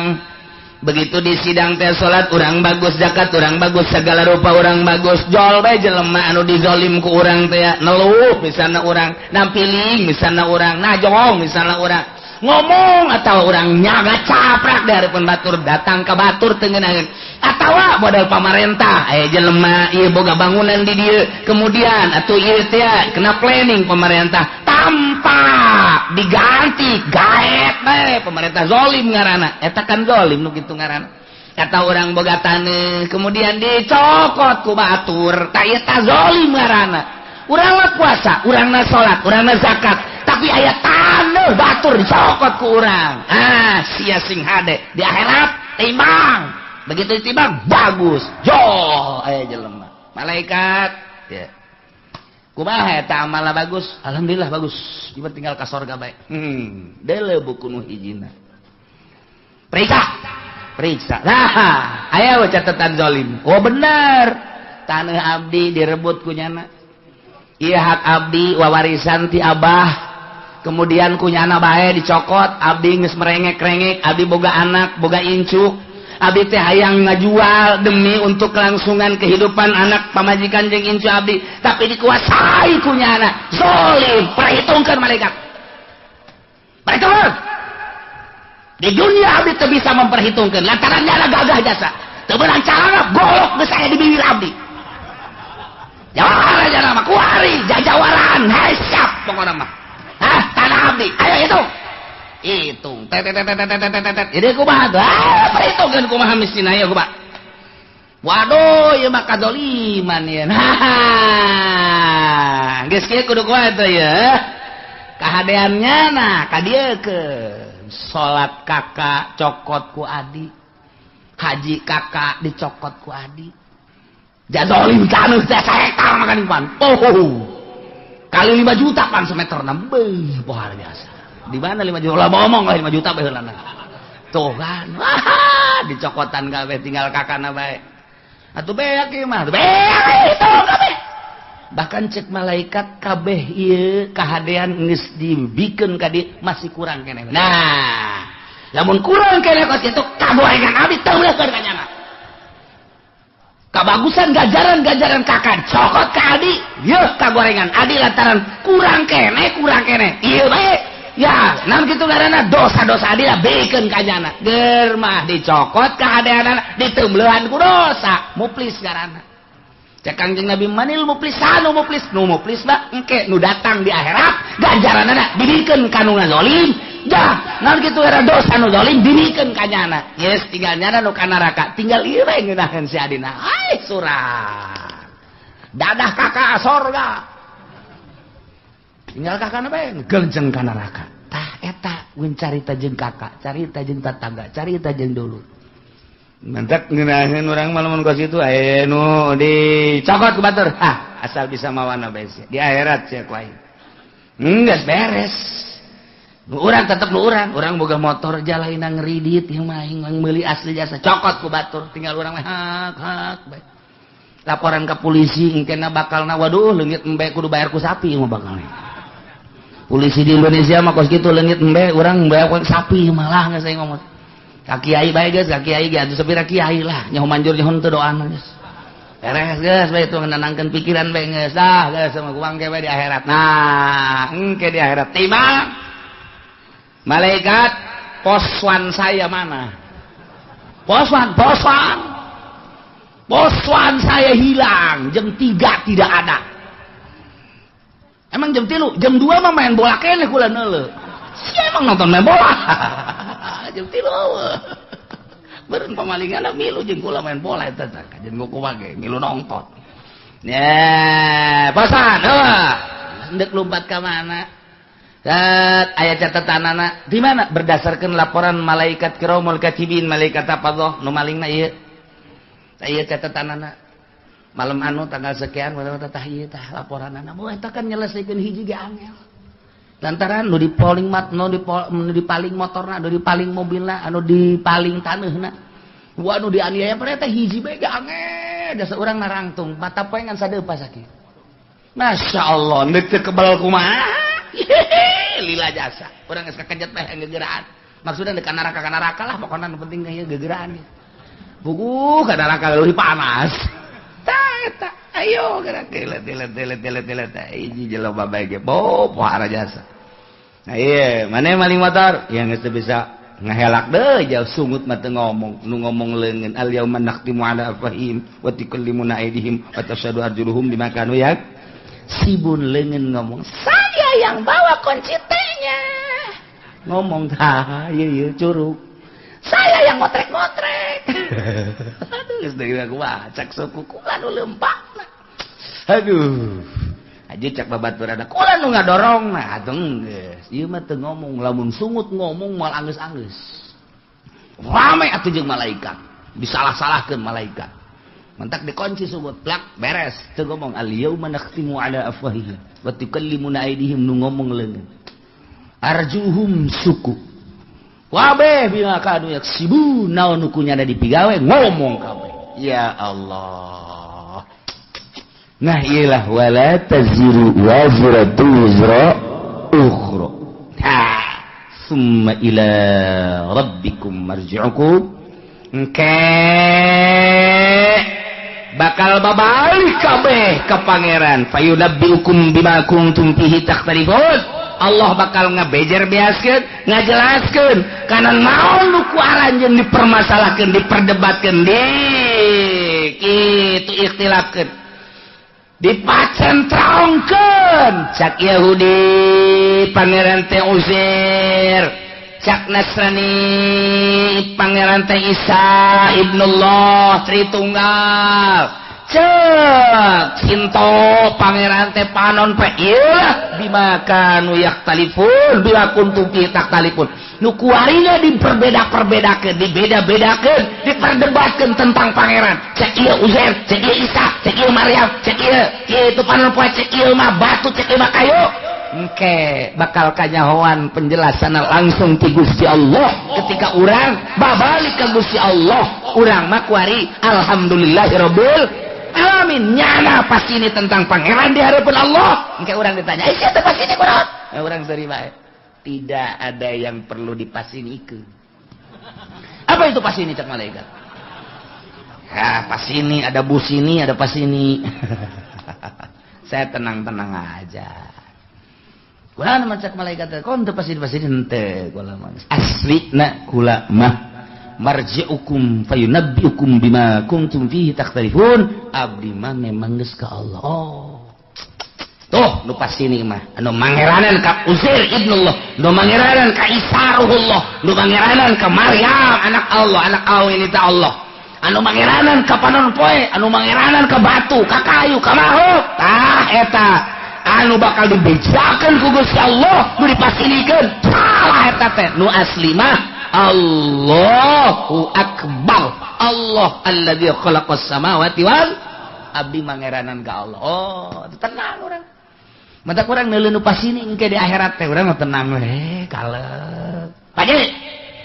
Mana? Si Rudin ke mah tenang amat. Tenang. Kolot-kolot tenang. Dek naon tuh dipasinikeun? Itu aturkeun pasini. Kula menungguan lawang sorga dibuka. Wah, aki-aki sombong sih aja. Tuh kuari mah sombong ya wayahna cek ya. Senang kuari mah sombong ge cek ya. Jadi sih mah aki-aki anu sok ai jumahna isuk-isuk teh ha, gawe sih maki. Gawe naon teh mah ka Allah, pangeran Allah, kuari nu bogana Allah, anu ngetaratur segala rupa Allah. Ya sagedeung deui ieu deuk bawa ka sorga ku Allah. Aduh, aing hanjakal teu kosia bae ki. Kuari si hanjaka. dah heula sia aing hayang ngabonceng Gusti teh dibawa pan wari kakara kerasa Gusti ya engke bakal hayang jadi aki-aki anu nurut teh nuju mana isu bae nuju mana 11:30 tapi 11:30 ge lumayan kene sih endog-endog bae meunang wa huwal ladzi ja'alakum khalaifal ardi wa rafa'a ba'dakum fawqa ba'din darajat wa huwa aitadim wa huwa rabbu kulli syai Allah teh anu mangeranan kana seluruh perkara tambah deui wa huwa Allah teh anu alladzi ja'alakum ngajadikeun karanjeun kabeh khalaifal ardi khalifah di muka bumi pemimpin di muka bumi raja-raja di muka bumi nang Allah kade urang mangan sakadar ngalaksanakeun doang kuari urang moal kebal deui bakal ngalaksanakeun pemilihan khalifah tenang Allah geus aya catatanana ti Gusti Allah mentak bahasa nage kakangjeng Nabi Daud ya Daud inna ja'alnakum khalifah hei Daud kaulah ngajadikeun ka anjeun teh sebagai khalifah pemimpin dunia pemimpin negara jadi sarua alladzi ja'alakum khalaifal ard Allah teh nu ngajadikeun khalifah nu mantak tergantung kumaha Allah bae negara nek dikacurkeun nek dicilakakeun Allah mimpin ka eta negara nyadiakeun pemimpinna anu zalim Allah nek gabereskeun eta negara statistikna misalna penataanana dan lain sebagainya Allah mempersiapkan jelema anu jujur bagus anu pas jadi pemimpin jadi geus dipersiapkeun ku Allah ulah tinggal ngalaksanakeun bae seperti orang pemilihan Banten kiai kurang kumaha haram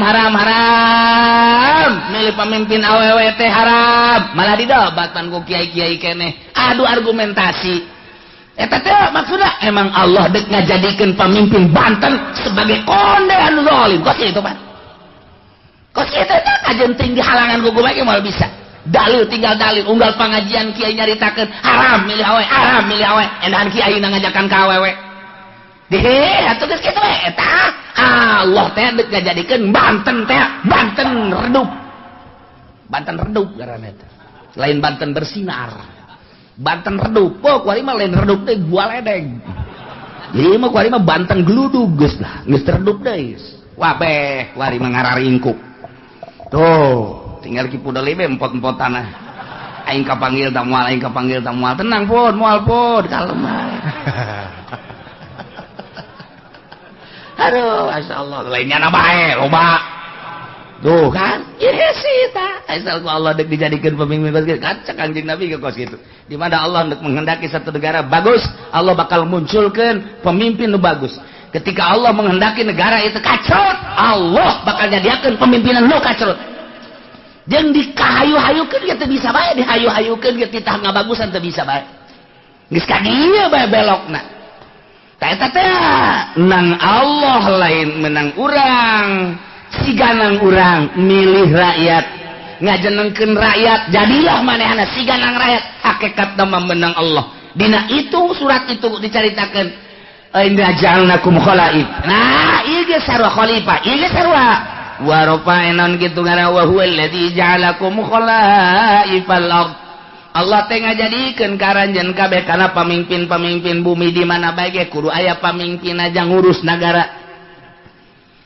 urang teh ieu teh geus sabaraha persen dibawaan bae ku Amerika ka ditu urang mah ngan sakadar hampasna doang urang mun nyaritakeun kos kitu begitu beluna ka Amerika tolol amat goblok amat atuh ta Amerika lantaran kakayaan bumi pertiwu urang teh kunaon kunyana dibawaan bae ketika ku urang diarahkeun ulah nuturkeun Amerika tuh yuk urang ka dieu ye kanu lurus tuan teh Amerika tetep bae ketika pemilihanna hese bae berarti Allah ndeuk ngajadikeun negara urang ambruk tinggal pilih bae dek diambrukeun dek dihenteukeun terserah suara rakyat suara Tuhan ieulah bahasa ahli filsafat Artinya Allah menghendaki melalui suara rakyat. Terserah rakyat dek milih ke mana, dek dibenerkeun negara dek henteu. Berbagai argumentasi jeung hujah, adu argumentasi. Tapi awas sing hade, dek ka mana arahna? Dek ka mana arahna sing hade? Nah ieu negara urang. Ieu teh perlu pemimpin. Allah bakal ngajadikeun diserahkeun ka urang pemilihanana walaupun hakikatna memenang Allah. Wa huwallazi ja'alakum khalaifal ardh. Allah nu ngajadikeun khalifah. Apakah Prabowo nu bakal jadi, apakah ieu teh Jokowi nu bakal jadi, apakah memang jurig salian ti eta nu bakal jadi? Teu jawaban urang teh dua nu keur adu kekuatan nama. Sanu nyaho ke aya jurig muncul. Oh, bae aya calingan. Teu jaho urang. Urang lamun anu pro Prabowo ngaistimewakeun Prabowo, dalilna loba. Urang anu milih Jokowi, pro Jokowi, dalilna loba. Hese kos kitu mah lantaran ngarasa boga kepentingan sina kabeh ka Jokowi lantaran nyana mah kepentinganna hana semet beuteung doang. Nyana teu memiliki negara Indonesia, aing mah penting mah hirup beuteung aing jembluk beres. Jembluk bahasa Cina teh jembluk.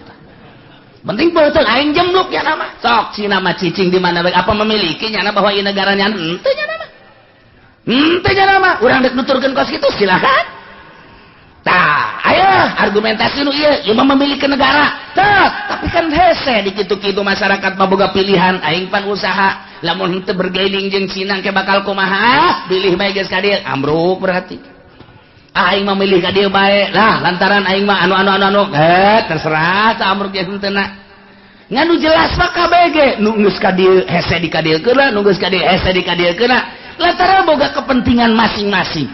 Geus dibere ge, geus dibere. Acuanana ke tetep bae lebih mengarah kepentingan. Sok wari bae gitu. Ayo partai Islam nu ngadukung ka dieu, nu ngadukung ka dieu. Pan eta teh meureunana boga kepentingan. Henteu saluluguna dukung-dukung kitu henteu. NU ngadukung ka dieu aya kepentingan kajeun kumaha ge. Aya kepentingan kajeun kumaha ge. Jadi berarti kahijab. Anu ngadukung ka dieu aya kepentingan kahijab.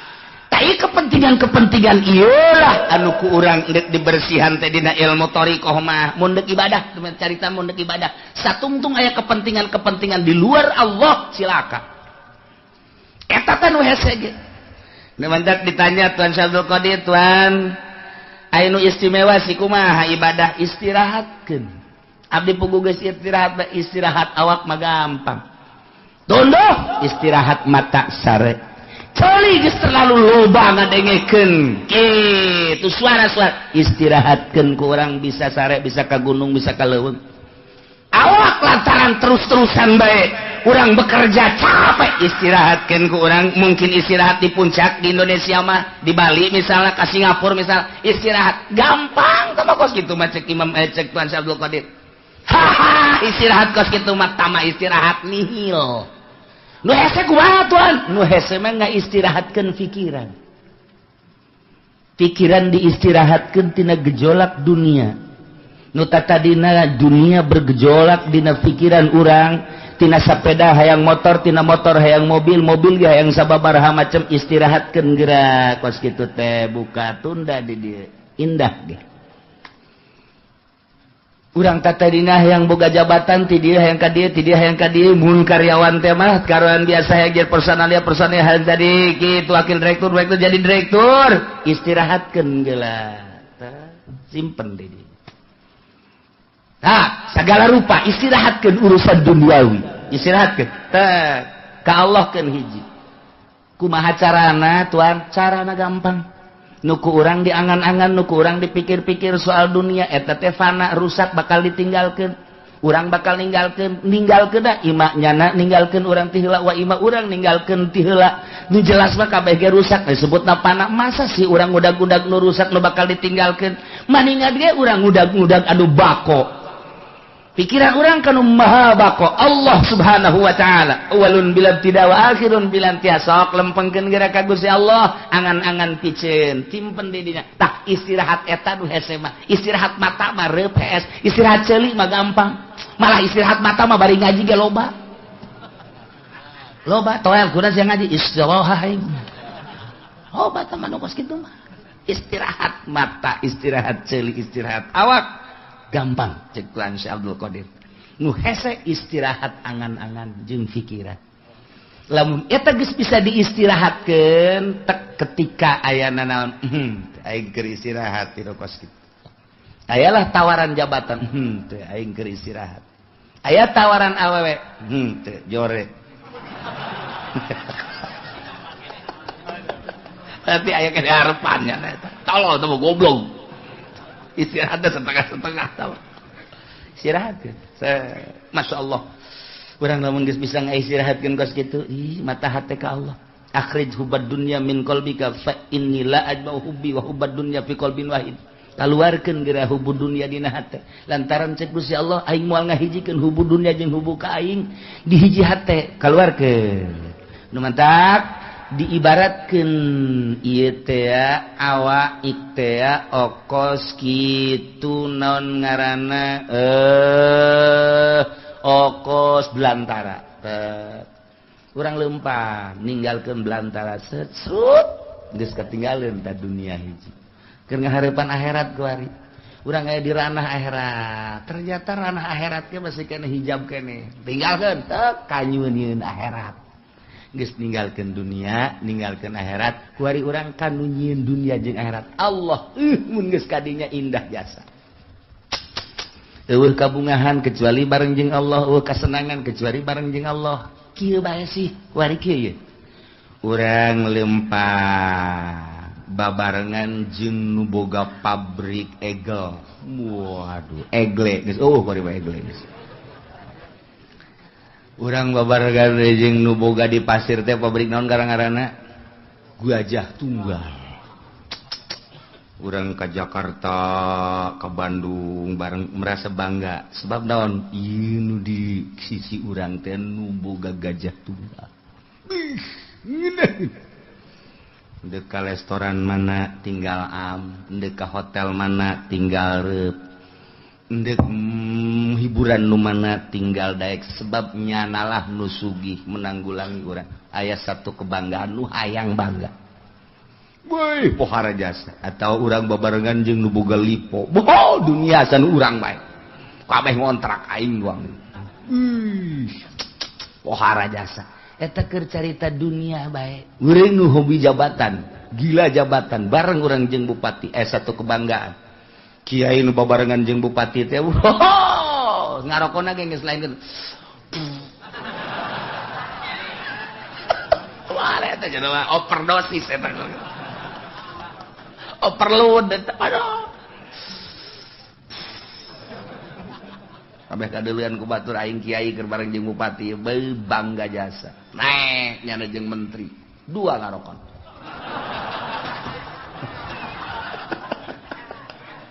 Pohara jasa, komo jeung presiden mah. Nyana lamun naik mobil jeung presiden SBY misalna, hulu nonghol. Dekat tabrak henteu pokona mah, geus kitu bae eta mah. Eta teu kebanggaan. Atuh cak polisi ge, ieu geus make nguing-nguing ieu. Make patwal geus seguru kitu teu ya. Patwal mah aing mah kana kadeuleun. Dak tolol teh panjenengan we. Eta dah satu kebanggaan turun deh jeung presiden. Eta dunia tah mah urang mah kuari bangga jeung nu nyieun langit bumi katutna jeung Allah. Masya Allah karim anu sugih papadana, anu gagah papadana, beunghar papadana, anu sagala-galana tandingna kok teu bangga sih jeung Allah. Masya Allah mentak hanya wali-wali Allah lah anu seuri sorangan sebab ngarasa indah duaan jeung Allah. Senyum sorangan, bunga jeung Allah. Batur mah boga mobil riweuh, rusak kudu ka bengkel. Bensinan tetep sakieu Lexus tinggal Lexus, baby band tinggal baby band, mogok bae kajen kukuman. Tapi urang mah jeung Allah. Ketika babarengan jeung Allah geus teu kudu naik mobil Lexus baby band kanon gitu ngaran mobil-mobil mewah teu kudu. Hayang ka mana sih cak Allah teh? Abdi mah hayang ka Mekah. Hayang leumpang apa hayang ibarat kumaha Gusti Betul ngalengka batu tah dideukeukeun kan lawa eta Baitullah keur ngalengka jeung Allah mah babari jasa. Ya Allah, mobil gitu nilaian, kapal nilaian. Nah sebab teu kudu ngabensolan. teu kudu ngabensinan teu kudu ieu mah deket jasa dibere ilmu toy geus datang Mekah kuari yang mana deui cak hayang balik ka Indonesia nek naon tuh rindu ka anak tolol sia mah pan keur jeung aing si rindu ka anak ka pamajikan meureun ya gitulah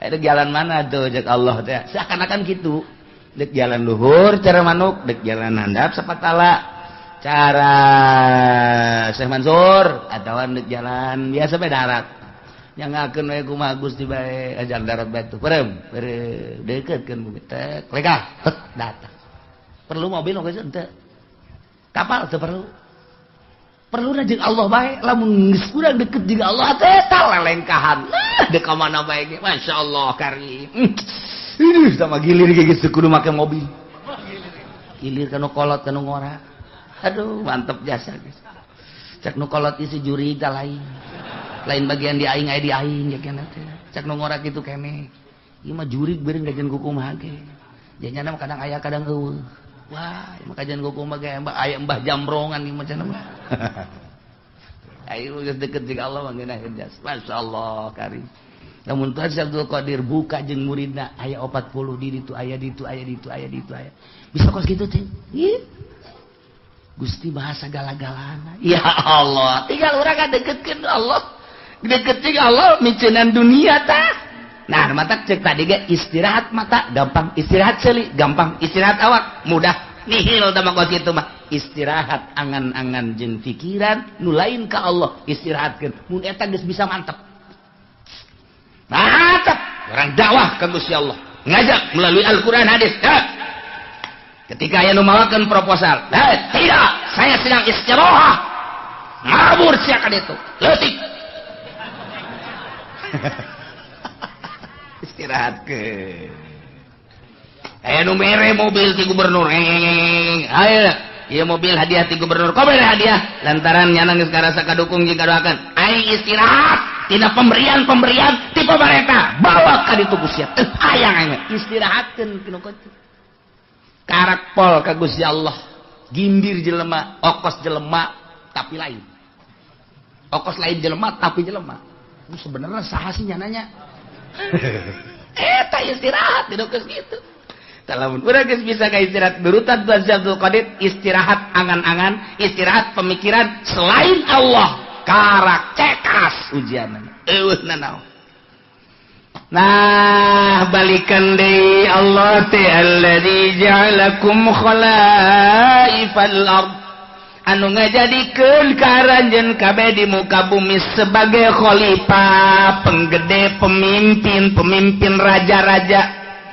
khalifu badukum ba'don fiha ngagantian nu geus digantian aya ngagantian man badau berarti mimpinnya sebagian kana sebagian deui wa rafa ba'dakum fawqa ba'din darajat jeung Gusti Allah teh anu ngangkat ke sebagian aranjeun fawqa ba'din diluhureun sebagian deui darajatin kana harta diangkat ku Gusti Allah teh darajat dan nu ieu diangkat nu ieu diturunkeun nu ieu diangkat nu ieu diturunkeun deui nu mantap ku Gusti Allah teh dibere darajat aya jelema nu dibere kasep aya jelema nu dibere jore aya jelema dibere sugih aya jelema dibere fakir aya jelema dibere mulya aya jelema dibere rendah aya jelema dibere pinter jelema dibere bodoh aya jelema dibere kuat nu hiji deui dibere lemah ieu kabeh lain berarti nandakeun lemahna Allah justru Allah mere kos kitu teh horenganan liyabluwakum fima atakum maksudna Allah mere darajat sebahagian kana sebahagian deui teh ieu teh liyabluwakum maksudna dicoba fima atakum nu dibikeun ku Gusti Allah ka anjeunna dideuk maksiat apa tah Zaid tadi nama susah eker susah manehanana terus dagang make boronjong masih kene aktif ngaji aktif sholat bahkan jeung rawatibna penting ba'da maghribna masih kene tadarus lantaran teu sibuk ku urusan dunia Bada isana ge aya pengajian di mushola nyana masih keneh milu terus balik ka imah nyana istirahat penting sempet keneh tahajud bahkan bari wiridan sholawat jeung sajabana eta teh hirup sederhana bagus cik Gusti Allah nyana ngan sakadar ka pasar balik deui ka pasar balik deui kuari nyana teh dibere ku Gusti Allah cik kuari tiadek dibere coba berubah apa henteu warisanana warisan ti kolotna teh kajual nyana boga kuari duit 500 juta nyin ruko rumah dan kontrakan salah tuh ya geus kitu bae mah pokona mah toko aya rumah aya dan lain sebagainya ngaroko nu tadina kalo kuari gudang garam sarua jeung PNS gudang garam ge ganti Samsu kurang mantep lisong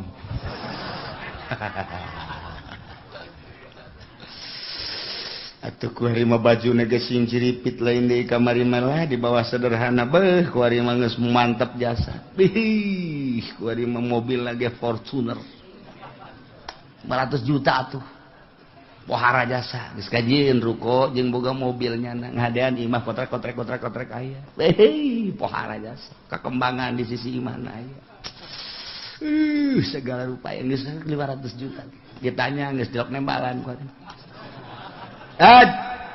nanya paling gaen dibere hatena geus jore geus julid hatena geus julid ustad Pajae kemana bae pantai ulah bawa atuh ngaji mah ngaji bae gua kawan disapeker ngizinkeun mesti lok ngaji masalah nanya lok ngaji malaikat anu sok nulisan tahajud geus istirahah kuari geus malaikat aing teu nulis tahajudnya ada ieu ka pasar geus ganti pan kuari geus henteu waduh Jumat adzan karak datang bahkan kadang-kadang di jalan kene kagok teu Jumat waduh geus kuari mulai salat henteu bergaul jeung nu leutik henteu kuari mah masyaallah kan nelayan dahar ka Jati kan nelayan ditanya kok siapa ka Jati bae sih ninaheun aing pelayana pingpingna parutih anu di imah leteng hideung aduh geus boa mulai geus kadang-kadang kan dipencetan gitu kan ninaheun urang mah dahar dipencetan gitu di imah papan hayang cai bagi nyokot bae sih kok beuleungeun yang kadadengekeun asana kaceuli kuari wae geus jadi raja kuang-kuang berubah berarti tadi susah taat barang sugih asin maksiat berubah liyabluwakum masyaallah dicoba ku Gusti Allah kamari mah menggebu jasa ketika badehanana hayang dipilih jadi caleg andai kata kaulah jadi caleg jalan ieu kukula diperjuangkeun ieulah sarana agama ieulah sarana pendidikan bakal diperjuangkeun ku ari bet jadi caleg tak kapan ge henteu teh caleg teh ku galedeg kitu teh caleg dicoba liya beluakum ndeuk dicoba ieu kamari mah kerja di santri keneh masyaallah nya teh masyarakat luar biasa ih indah jasa kadeuleunana mah jasa dahar ge pohara jasa lah ditetep doang di luhurna lauk tembang beuh mantep kadeuleuna sakitu jeung tembang doang ge jeung jengkol bae jeung aya bae cabe dirinya dirames di dieu sambelna ge henteu digocode henteu geus langsung bae nya mah ieu tah multidimensi sungut teh nya bari nyambel di dieu bae geus tapi barang tas daharna waduh kesangan nuduha kaburu ngaji kaburu salat kaburu jeung masyarakat jeung babaturan ngan keur susah barang jadi kiai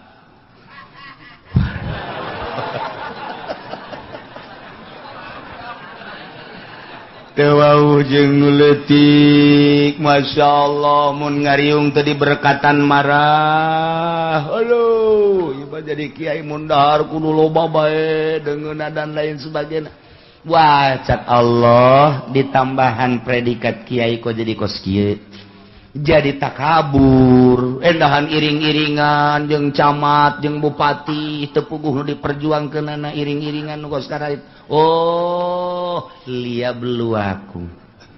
Dicoba berbagai macam nu susah disugihkeun, anu pinter anu bodoh dipinterkeun, nu lain kiai dikiaikeun. Coba ta iyalah wa rafa'a ba'dakum fawqa ba'din darajat liyabluwakum fima atakum.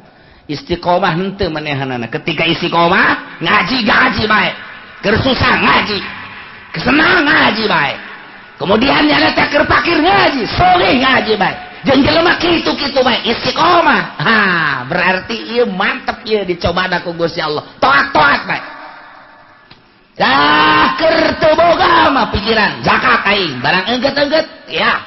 Ibadah gitu ngaran aya ta dunia, enggak zakat, barang sugih jasa, poho zakat. Poho zakat. Liyabluwakum. Masyaallah. Mentak fluktuatif ku Gusti Allah teh naik turun. Kadang orang dibere susah, kadang orang dibere susah, kadang sugih. Ieu diperhatikeun ku Allah dicoba. Susah sia kos kitu ibadah, sugih sia kos kitu ibadah, kos kumaha coba yuk. Nah, kuari sehat, keur sehat siap pohara jasa keur gering coba kumaha, keur sehat kumaha, keur gering kumaha, keur gering. Ai keur sehat tilok Allah-Allahan, ai keur gering Allah-Allahan. Barangnya na berbaring di rumah sakit Allah. Eta sanu ngobrol bae awaskeun aing kaganggu zikir aing Allah. Ulah ngarobrol bae dinya gitu bejakeun aing keur zikir Allah. Cak anakna bah, abah ieu keur sehat bae tilok Allah. Ulah loba ngomong atuh sia. Loba ngomong. Ecah nyinggung ka aing goblok. Cak anak nangeunangeun ngadenge abah kuari mah iker muriang mah Allah-Allahan bae. Bah maningan muriang bae atuh sia naon. Ka emak ge bager ka emak. Abah iker sehat mah emak beak dicak-cak di dakak kok dicarekan bae kula nu sedihna mah barang muriang mah masih ka mana ulah kena ka mana gitu. Ampura tangeunangeun sada kula. Abah mah mending ulah cager-cagernya. Dicoba ku Gusti Allah. Barang deuk sehat teh rada sehat deui ku ari. Masih ka mana?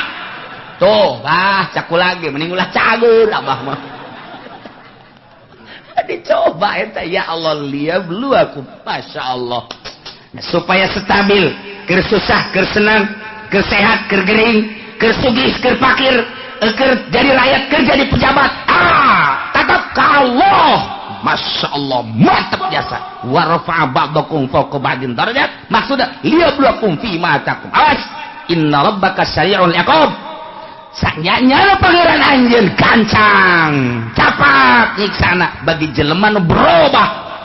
Anu tadina ibadah jadi henteu, atawa tadina teu ibadah leuwih radikal. Awas, inna rabbaka sari'ul iqab. Gancang nyiksana. Cepat nyiksana. Kecepatanana lantaran diudang paeh siksa.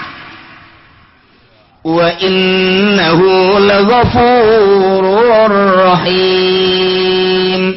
Sanyana Gusti Allah teh maha pisan ngahampura, yakin aya laman di dinya gopurna segat mubalaghah yakin jasa Allah teh maha hampura jeung maha welas asih. Lantaran manehanna nama dipakai ibadah bae ka Gusti Allah susah teu bogana naon ibadah, barang bogana naon hartana dipakai ibadah bae, senang pakai ibadah, ekernya na lemah ibadah bae, kuat ibadah keur jadi rakyat jadi ibadah, keur jadi pejabat jadi ibadah bae. Nah ieu mah disadiakeun wa innahu laghafurur rahim.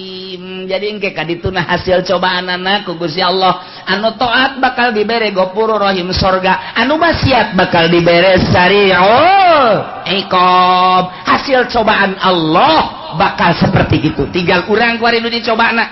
Baheula keur susah, kuari keur senang, beda henteu aing ieu. Ketika aing baheula jadi rakyat, kuari jadi pejabat, beda henteu ieu aing ieu. Ketika baheula jadi santri, kuari jadi kiai, beda henteu aing ieu. Maksudnya kemantepan ka Gusti Allah na introspeksi dirilah lantaran naon bae anu dibere ku Gusti Allah ka urang sebagai cobaan. Ya, lamun tamat cobaanana urang teh kitu nurut ka Gusti Allah taat bakal dibere Ghafurur Rahim. Lamun maksiat bae bakal diberena sari'ul iqab. Mudah-mudahan urang kabehan dibere sadar. Bentak mata hati urang diistirahatkan pikiran-pikiran urang tina duniawi dimantapkan keyakinan orang ka Gusti Allah sehingga orang ibadah mantap istiqomah ka Gusti Allah sehingga orang menang ridho Allah subhanahu wa ta'ala. Wallahu a'lam.